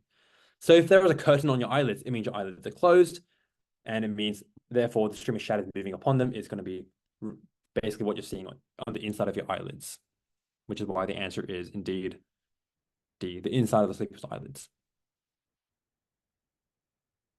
As to why describe the inside of the sleeper's eyelids a curtain, that is, honestly speaking, just what they felt like doing. In terms of authorial intention, in this particular case, the idea of a curtain is something figurative they wanted to build around, to build a deeper laying of meaning, essentially. Not something super relevant in terms of the idea of curtain. If you go super deep into it, again, this is kind of broaching into high school level territory, so I'll be very brief on it. But it'd be to do with the connotation of a curtain of being like kind of like a break point between acts in a play. So in like playwriting and in the performance of stage plays, a curtain rises and falls on different chapters of your life. So the curtain basically references the transition in this case of a child to adult, which is why we see so much discussion about a child, the child no longer, or the child growing up, no longer remember the childhood, stuff like that. But again, not super important in this case because that is very much something I would expect more from a high school level of analysis and not something they would really ask you without being very obvious. All right, I think that'll do it for the questions for this poem. We'll move on to the last poem for today. So thank you everyone for bearing with me so far. Just one more poem and that'll be it. So Martian sends a postcard home. So this was actually this year's selective test. So while the official selective paper hasn't been released, at Alpha One, what we do is after every selective test, we hold a review session where we bring students who've just sat the test in and try to reconstruct everything as best we can. So we are 100% confident this is indeed the poem that was found in the selective test. But I do want to warn you guys that the questions aren't going to be 100% faithful words, like one-to-one representations of what the questions were in the selective, but they are very similar based on our understanding of what the students have told us about the exam. So take this with a level of accuracy, but do keep in mind that this isn't exactly what the test is going to be like when it gets released later. It will just be very close. All right, so before we begin, I do want to start off with a preface by saying that this poem is definitely one of the hardest poems I've ever seen asked in a selective context. Now, that would be a very, something I want you guys to keep in the back of your head, because this is a poem that honestly I would give, if I gave it to my high school students, so students year 10, 11, 12, they would probably struggle with it as well if it came to really analyzing everything. So there's a big difference straight away from this poem to the other three poems. In the other three poems, we were able to go through line by line and understand what each line was. In this poem, I'm telling you guys right now, that won't really be possible because of the amount of really strange language used, things that we've never heard of, things we will probably never hear of. And because of that, we're going to look at a different way we can approach these kind of poems. So starting off with the reading, a Martian sends a postcard home. So straight away, a Martian is an alien, right? For those of you who don't know, Martian basically means an alien from Mars. Now, sending a postcard. Now, I do admit that people don't really send postcards anymore, but the idea of postcards generally does fall into the sphere of into the domain of general knowledge. It is generally expected of you guys to know what a postcard is. So for those of you who don't know, a postcard is something you would send home when you're on holiday, okay, when you're in a new place. So from that we can gather the Martian is somewhere else, is not on Mars, and they're sending a postcard home. In other words, they're sending a postcard to Mars, describing the things they're seeing. Because a postcard is generally supposed to describe your experience, sending a description of the experience.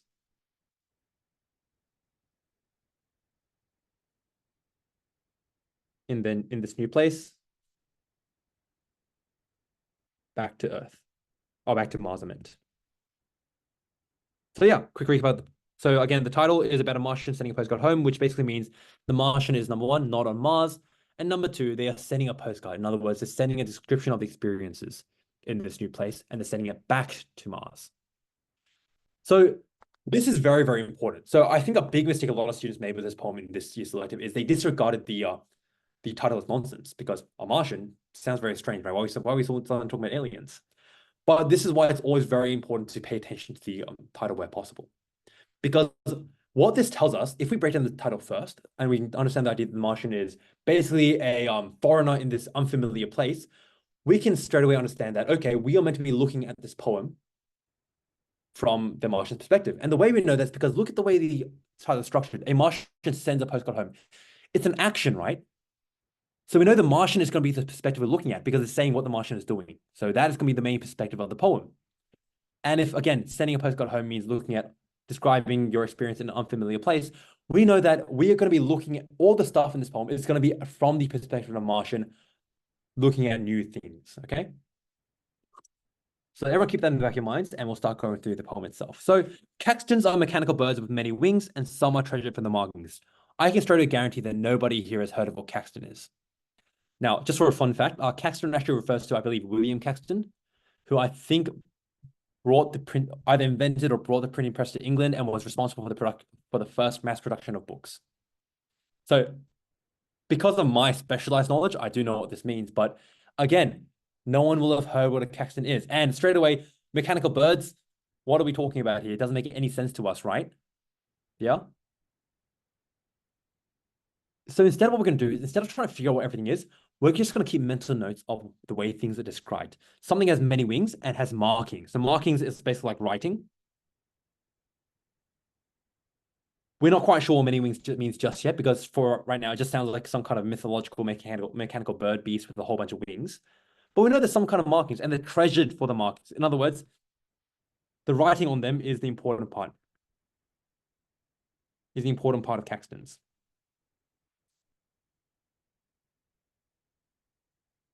They cause the eyes to melt or the body to shriek without pain. So a lot of very almost violent, almost very like unsettling imagery going on here, right? The eyes to melt or the body to shriek without pain. Now, these are both what we call visceral reactions. Eyes melting, shrieking without pain. Very strong emotions, right? But will the eyes really melt? Not really. So we can tell these are strong emotional reactions. So we know that these caxtons, which again, this standard is still talking about because it says they, referring to caxtons, the caxtons create some kind of very strong emotional reaction in whoever is looking at them or whoever has them, I guess, or using them in some way. Moving on, I've never seen one fly, but sometimes they perch on the hand. So straight away, this is what raises even more questions. They're supposedly mechanical birds, but they don't fly. Instead, they perch on the hand, okay? Perching on the hand. Now, from this, the way I thought about it when I first went to this poem on my own in preparation for this is, if they're perching on your hand, it sounds like they're sitting on your hand, right? On your hand itself. Not on your arm like birds do, but in your hand. So it kind of sounds like you're holding it.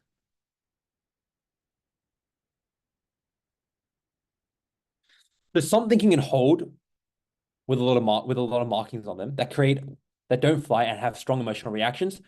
That is how I came across the overall conclusion that captions the books. And suddenly it made sense because many wings, obviously, like books don't have wings, but the wings instead refer to pages in a book. And suddenly the markings make sense as well, because what are books meant for? They're meant to be read. In other words, the writing or the markings on them is the most important part of them. Okay. So moving on, mist is when the sky is tight of light. So suddenly we're hit with a word that we actually do understand. Mist. So mist, I'm sure you guys all know, but it's basically when the clouds kind of hang low to the ground, right? Sky is tired of flight. So what happens when something is tired of flight? So when we're dealing with a lot of really unfamiliar topic and really a lot of figurative language, you're meant to look at the implications of certain words used. What happens when you're tired of flight? You sink down. And that connects with the idea of mist. Because, actually, let me quickly get rid of the arrow just because I think it covers a bit too much. So it sinks down. It connects with the idea of mist, which again sinks down low to the ground.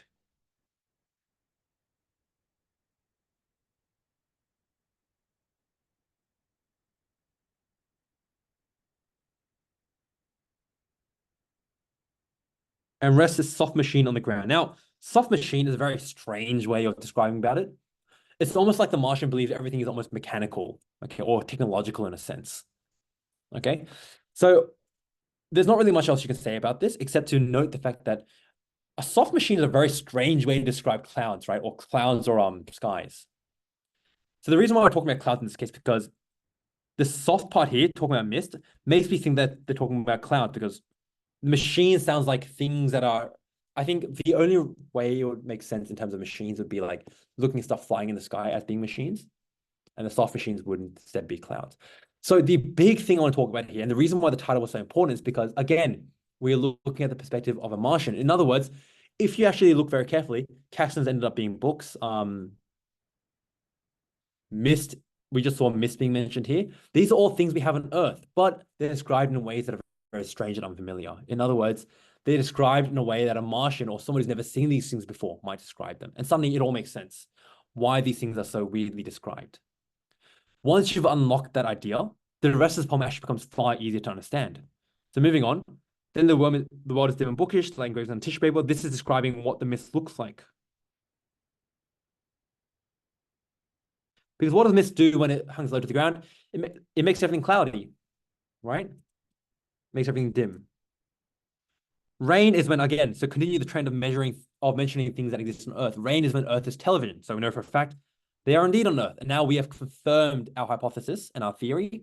So we know from now on, we are looking at, okay, every time we look at something that seems a bit strange, we know straight away to think about, okay, what actual Earth thing might this be describing? And this will make our poem a lot easier to understand as we go on.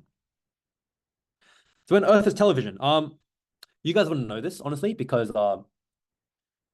I think this is a bit before your time, but television back in the days, back in the day of old cathode ray televisions, cathode ray tube televisions, which was I think phased out when I was when I was quite young.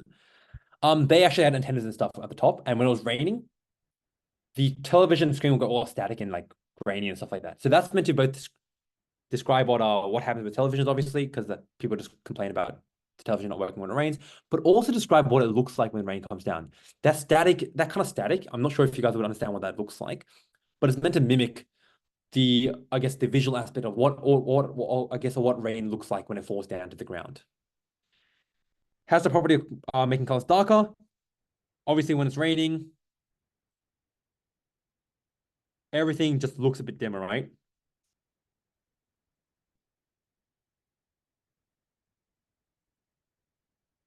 Next is Model T. Model T is a room with a lock inside and a key is turned to free the world. Now, a word for movement, sorry.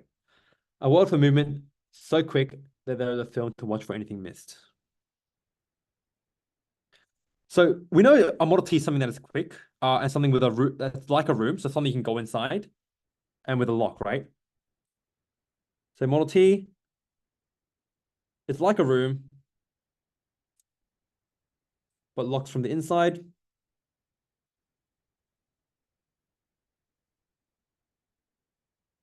A key is turned, so uses a key to free the world for movement. In other words, makes things move. So if we combine all these little clues together, what can you, like a room so you can enter. So what can you go inside that you can lock from the inside, turn a key and make it move? It's a car or some kind of transport.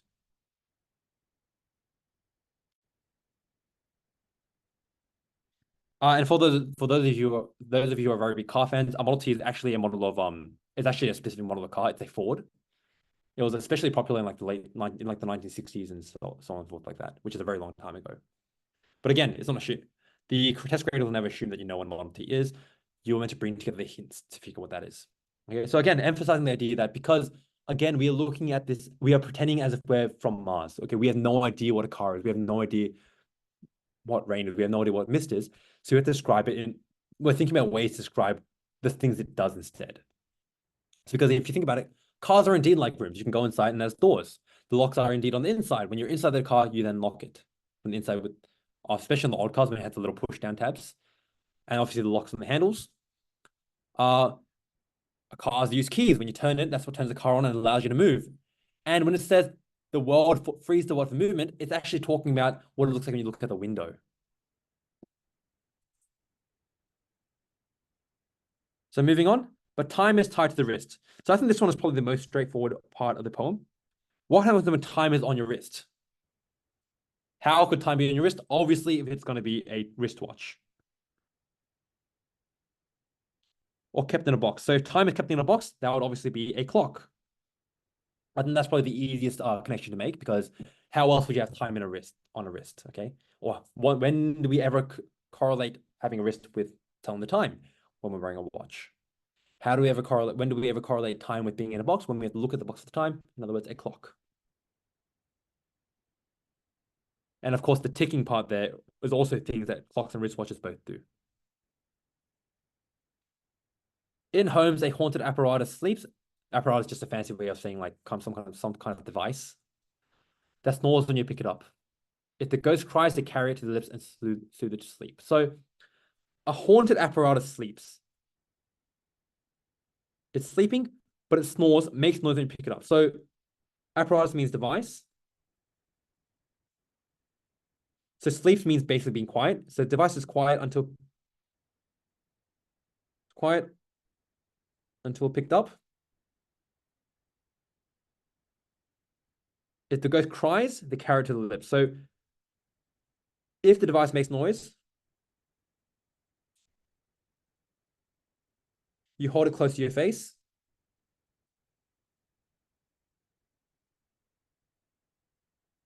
And soothe it to sleep. So if you guys imagine soothing to sleep, it's almost like it's a baby, right? How do you soothe the baby to sleep? You talk to it.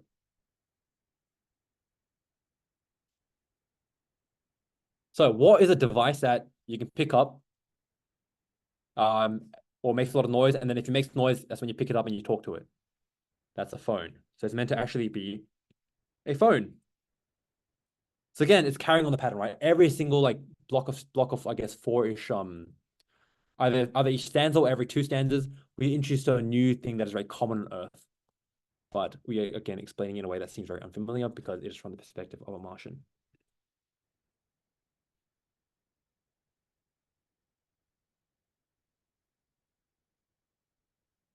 So moving on.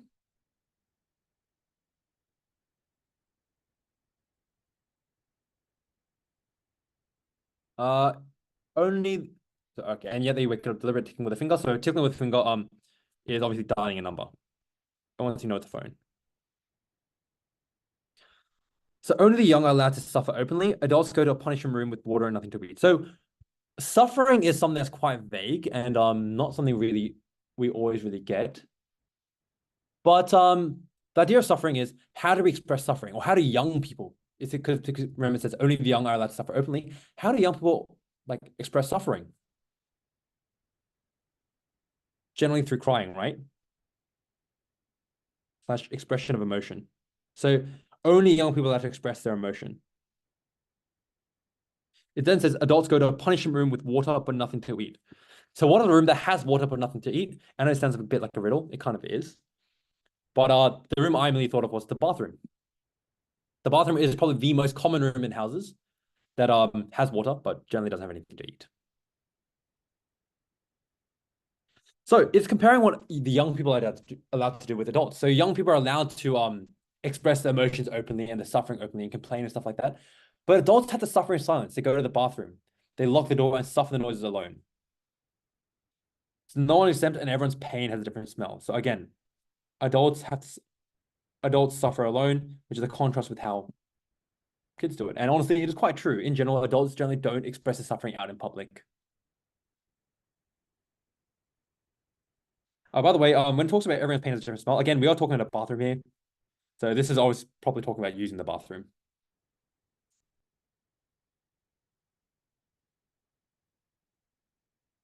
Sad at night when all the colors die. So when all the colors dies basically means when it gets dark. They hide in pairs. In other words, if you're hiding, you're going somewhere, right? So hiding basically means going into somewhere. And at night, where are you going into? Into your bedrooms. In pairs, knowing that they're going to bedrooms in pairs basically refers to how adults generally go share a bedroom with like the person they're living with or like the husband or the wife, stuff like that. Like how your mom and dad generally share a room. And finally, and read about themselves in color with the eyelids shut. Now, can you actually read with the eyelids shut? Obviously not. But what can you do? What is similar to reading when your eyelids shut? Or obviously reading is reading a story or seeing a story of some kind, right? What is similar to having a story, like enjoying a story with your eyelids shut? That is going to be dreaming. So this poem was meant to be extremely difficult in the sense that a lot of these things were stuff that, honestly speaking, no student would really understand.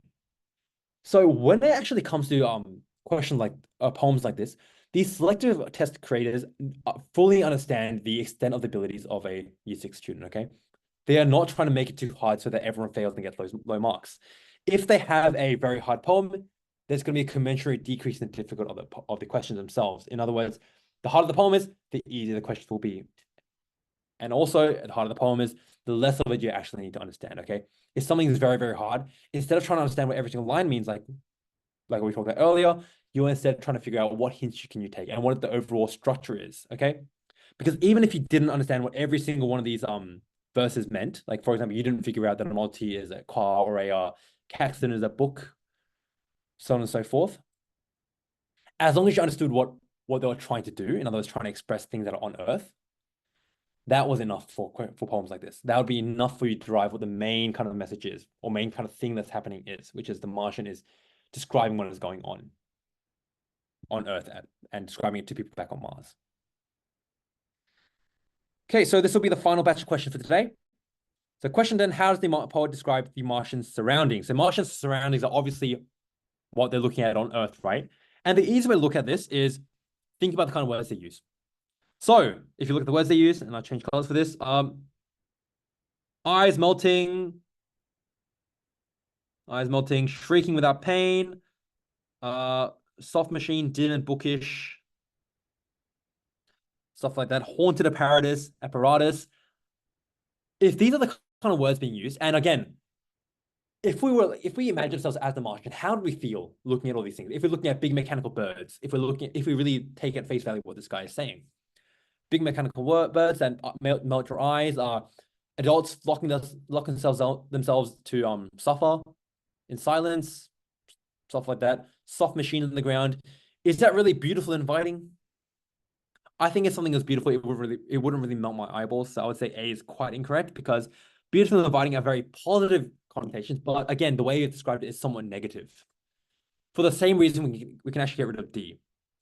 Boring and uninteresting makes it sound like nothing new is happening, okay? Nothing here is interesting. Nothing here is really that impactful, which is obviously not the case. This is all new stuff for the Martian, remember? And the way they describe it shows that they're very uncomfortable looking at it because of the slight negative connotation. So we're left with B and C. Now, the reason why B is actually more of a correct answer than C is, so strange and unfamiliar. So firstly, B is the correct answer because it is indeed strange and unfamiliar, right? The whole purpose of the poem is about the Martian seeing new things for the first time. And remember, not all of these were really that negative. They were all kind of strange, but not all of them were something that kind of scared you. Like, for example, like, yes, the whole mechanical bursting and the melting eyes was quite terrifying, but like the sky hanging low to the ground, was that really scary or dangerous, like C would say? Was that really dangerous and hostile? Was the fact that children can suffer in public, but adults go to the bathroom, was that really that scary or hostile? Was the fact that you can sue the television particularly it hostile? Was the rain making the world darker, hostile, and dangerous? Or the fact that the multi is a room like that, is that really dangerous? You have to keep thinking in terms of what the question actually says, okay? While those things might not be very positive descriptions, they're definitely not dangerous, which is why C is not the correct answer either, leaving B as the best answer. Question 11, based on the poem, what do you think the Martian values most? So in this particular case, you have to think about what was actually mentioned in the poem, like what was actually being described. The only things that were really mentioned was the Martian listing out all the things that the Martian that he saw, right? Doesn't say anything about wealth and power, about money, about influence. No, the things he mentioned were very much normal things to everyday human life, right? Like telephones, cars, rain, mist, books. None of those things have any real connection with wealth. So D is straight away wrong. And for the same reason, C is wrong as well. Independence and freedom don't really have anything to do with the idea of, like, I guess, cars and like books and stuff like that. While I do, yeah. So anyway, C is wrong. So while I do for B, while I do see a connection with some argument for there being some description of connection and belonging, especially with the last part of the people are suffering alone. That is only in 2 stanzas, in these 2. This is the only part where we talk about like the dots being alone, right? That is the only part where we talk about the idea of connection. Otherwise, the rest of the poem is, again, all the new stuff Martian is seeing. And another word for seeing new stuff is discovery, which is why A is the correct answer. Because the way it feels like is, it almost feels like an explorer writing out stuff, interesting and crazy stuff they saw while on an expedition. That is essentially what the Martian is doing. Question 12. How does the poem compare the Martians to humans? Did we ever see them actually describe Martians themselves? Not really. We didn't see any information of the Martians at all, right? So straight away, we cannot say they're superior. We can't say they're similar either. In fact, we can say very much they're not similar. Because if they were similar, the Martian would have understood what he was looking at. Okay, he wouldn't have described the normal human things so dramatically. Okay, so it clearly shows there is some kind of difference, but we don't know what those differences are. And for the same reason why A is incorrect, C must also be incorrect. Because we don't really get the Martians being described, we don't know which one's better, Martians or humans. We have no idea, and we can't make that distinction, meaning that A and C both cannot be correct, leaving me on D as our only answer. It presents them as mysterious and unknowable. So there are 2 reasons why D is correct. Number 1, firstly, there's just not enough information on Martians. So they are, by definition, unknowable. We just do not know enough about them. Number 2, it also describes the humans being mysterious to Martians, because what was going on throughout the entire stanza, inside the entire poem? As the Martian was describing the things they saw, the Martian was also not understanding what they were, right? The Martian didn't understand what his book was. They didn't understand what a telephone was. They didn't understand why adults suffered in silence and why children suffered openly.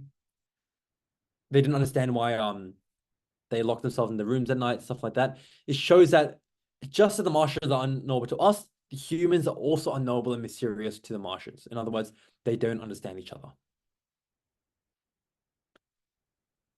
right, question 13. What does the Martian describe in the 9th stanza? So the 9th stanza is this one over here. So 1, 2, 3, 4, 5, 6, 7, 8, 9. But time is tied to the wrist. Very clearly, we talked about the only way we ever connect the idea of time and a wrist is going to be a wristwatch, or in other words, just a watch. Question 14, which word was used unusually in relation to the sky? So for this part, all we have to do is go back to the part that actually talks about the sky, which in this case would be here. The sky is tied to flight and rests a soft machine on the ground. So flight, the sky being high up, makes a lot of sense. Actually, let's just take a look at the options first. Mist, fly, machine, Model T. Was Model T used in that line? No, it was used in an entirely different stanza, so we can straight away get rid of that. Mist was used there, but do mist and sky go together? They absolutely do, because mist is when the clouds in the sky are hanging low in the mornings, right? Or I guess at other times of the night as well. So straight away, we know there's a strong correlation between mist and sky, which means mist is also incorrect, because the question asks for what is used unusually. Same with flying. Where do things fly? They fly in the sky. So obviously that also works. Therefore, the answer is C, machine. Calling the sky a soft machine, or the sky, saying that the sky has soft machines, to us doesn't make any sense. Sure, the answer is C, and that's why it's unusual. Question 15, during the last 2 stanzas, the narrator is likely describing observations of. So the last 2 stanzas are going to be here at night when all the colors die. So we know it's going to be at night. They hide in pairs. Remember, they go into the rooms and they dream. So obviously that is talking about humans going to sleep. which has to be D. So again, this is the kind of question that comes just from the understanding of the poem itself. And finally, question 16, how does the author want the reader to interpret the world after reading the postcard sent home? So this is actually one of probably the most interesting questions. And the reason why question 16 is so interesting is because it sounds like you don't need to understand every single bit of the poem, but you only need to understand the overall idea of what it's trying to do. Because as long as you understand the idea that this poem, the only thing this Martian is doing when going through the poem is describing the everyday things of human life in a really dramatic way, right? Yeah. It's a really dramatic, like it talks about the most mundane of things like a car or a telephone, things we take for granted and use every day, and describes them as if they're like alive almost, or like super dramatic and action-packed and really tense. So straight away we can say that D is incorrect, because do we really mention that we're using too much technology and we should use more nature?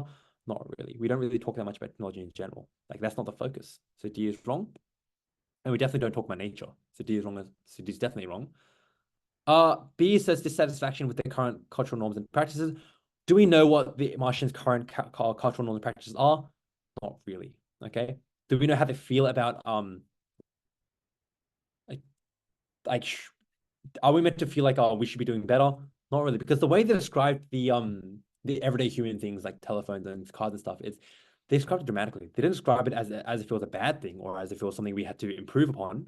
All it said is that it was dramatic. The word dissatisfaction implies that we need to improve. And since that's not happening, B is incorrect as well. So it's a toss-up between A and C in this case. So C says, with more intrigue into trying unfamiliar experiences. At any point in this poem, did we actually talk about an unfamiliar experience for us, for the reader? Because remember, as readers, we are essentially so actually there's two ways you can interpret this. So as readers of the poem themselves, the readers of the poem itself, as humans, none of this is new.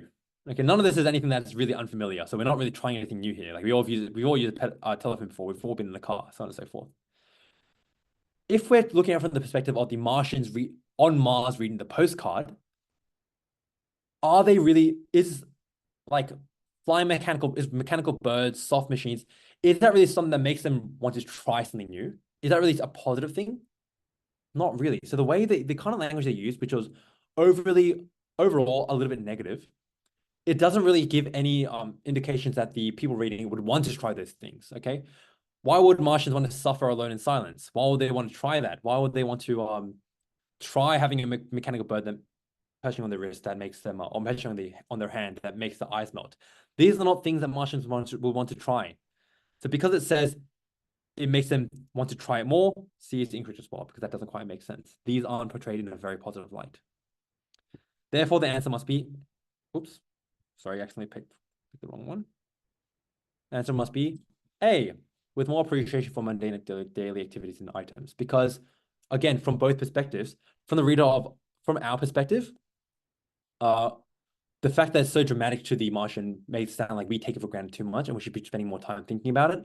From the perspective of the Martians reading the postcard back at home, the negative portrayal or representation of the Earth activities makes the Martians feel like, okay, what we have right now is good, is better. So it makes them appreciate what they have more as well. And that wraps up the explanation of the poem. So I think the key things to understand is this poem was very, very hard. There was absolutely no expectation for any student to understand every single line in this. And the key strategy when you come down to questions that poems that you actually just have no idea what's going on because you've never heard of this stuff before. And keep in mind, obviously, the test makers generally know what is and what isn't appropriate for year 6 level. Instead of looking for what every single line means, like we did in the previous poems, look for what is each stanza trying to do. Okay, what is similar about each of the stanzas? Okay, so we have a couple minutes left. Unfortunately, we're out of time to go through a lot of questions, so we'll just do a couple. So again, if you have questions right now is the time to send them in.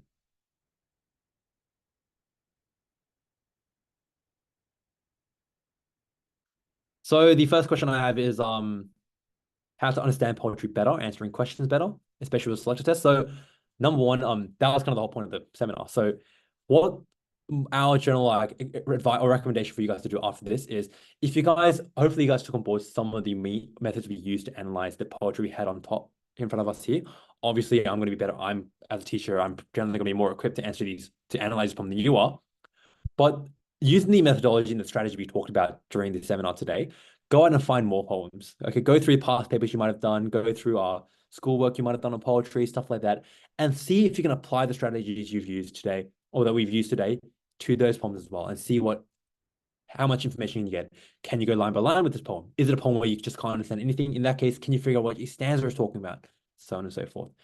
Playing around with those different stanzas, essentially, just like with poetry and just like with everything else, it comes down to practice. Okay, make sure, I know poetry isn't the most interesting thing to you guys, but make sure you are reading poetry, because without reading poetry, you'll never get used to it, which is probably the number one reason why poetry remains the hardest reading topic for any Year 6 student. So a soft machine in this particular case, it was referring to the clouds. And again, this is one of the things that it was part of the original poem, but it wasn't something you really had to I guess figure out on your own. This is knowing specifically what soft machine is wasn't super important to the questions in this case, because the test takers knew that stuff like this, the super specific and figurative stuff, would generally fly over people's heads. When it says when the color dies, what if the color is already dark? Again, this is an example of trying to find examples where things don't work. Just don't do that. In general, it's a bad idea to go down, okay, what if this, what if that? Because what that does is you end up going, again, you go down a rabbit hole where things just don't make sense, where you find that a billion different ways to describe things, and that just confuses you more. If the student failed to understand what a Martian means, it seems like he was unable to understand this poem as well. Yeah, for sure. If definitely for a poem like this, if you guys had no idea at the end of everything what a Martian was, you probably were not going to have a very good time reading this. However, after reading the poem, the first thing you're going to do is read the questions, right? And the very first thing it says is, how does the poem describe the Martian's surroundings? What do you think the Martian values most? How does the poem compare the Martian to humans? So from the way the Martian is used, the word Martian is used in these questions, I think it's pretty fair. It's a pretty fair expectation. Of course, the question's still hard, but from the test maker's perspective, it's pretty fair expectation to think that students will be able to figure out that a Martian is just someone who's not from Earth in this case. Because the actual definition as being an alien from Mars doesn't actually matter. As long as you understand that a Martian is someone who's not from Earth, or someone who doesn't know the Earth stuff, all the questions are answered in exactly the same way. So when it says adults go to punishment with kind of be a prison instead of problem, again, yeah, sure it can, but the second you start trying to justify all these different examples of what it can be, it doesn't make any sense. Nothing's going to make sense. One thing I would particularly say is, in this case, the reason why I would say prison doesn't really work is because you have to keep in mind it was paired together with the description of how the children were suffering. The children suffer openly, adults go to a punishment room with water but nothing to eat. And of course, in prison, you're also given stuff to eat. So there you go. So keep in mind, prison is specific for adults who commit a crime. Okay, not just adults who are suffering, which is why it doesn't quite fit in this case. I'll go through just 2 more questions because we are running a little bit over time. So what if you don't understand every line and also don't understand the whole stanza? What if you don't understand anything? I mean, that's the kind of question where it's like, what if you just don't know?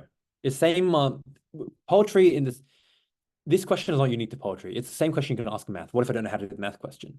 It's exactly the same thing. If you don't know how to do it, it's a good thing you don't know how to do it now. Yeah, it means you have to work twice as hard, read more poetry, get more experience with all this stuff, different stuff, because I can guarantee you being experienced with poetry makes it so that you will at least understand some of the stuff being said in a poem, because poetry is a lot of techniques are shared amongst a lot of different poems. So understand, if you read a lot of poems and build up your own understanding, you'll have a much better time looking at poems in the future.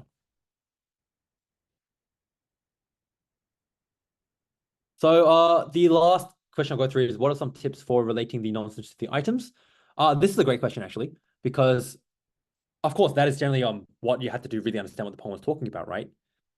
The most important thing was, instead of looking at the words used, instead. So for example, instead of looking at let me scroll up a little bit. Instead of trying to figure out what Caxton means, you're meant to look at the way it's described, okay? And look for the words you do recognize. So for example, here, the idea of being treasured, we understand that it's important. The idea of marking something written on them, so on and so forth. Stuff like Model T, for example, room with a lock inside. We know that's something you can enter and lock. You know, key is turned to free the word for movement. So a key turns that movement happens. So that's the kind of stuff you look at. So if you draw that back to stuff that we're used to, when your key turn, what is a room you go into and you turn a key and the room moves? That's a car. So that is generally the process you're meant to go through to unlock a lot of the understanding of what the nonsensical terms here were. Don't get me wrong, definitely harder for some standards than others. So Caxton's, I think that one was probably the most difficult thing to really understand in the entire poem. Whereas something like time tied to the wrist was probably the simplest thing to understand, because the connection between time and wrist is very, very straightforward for us because we all know what a watch is, so on and so forth. Okay, so that is going to end it for today. So thank you for everyone who joined us today.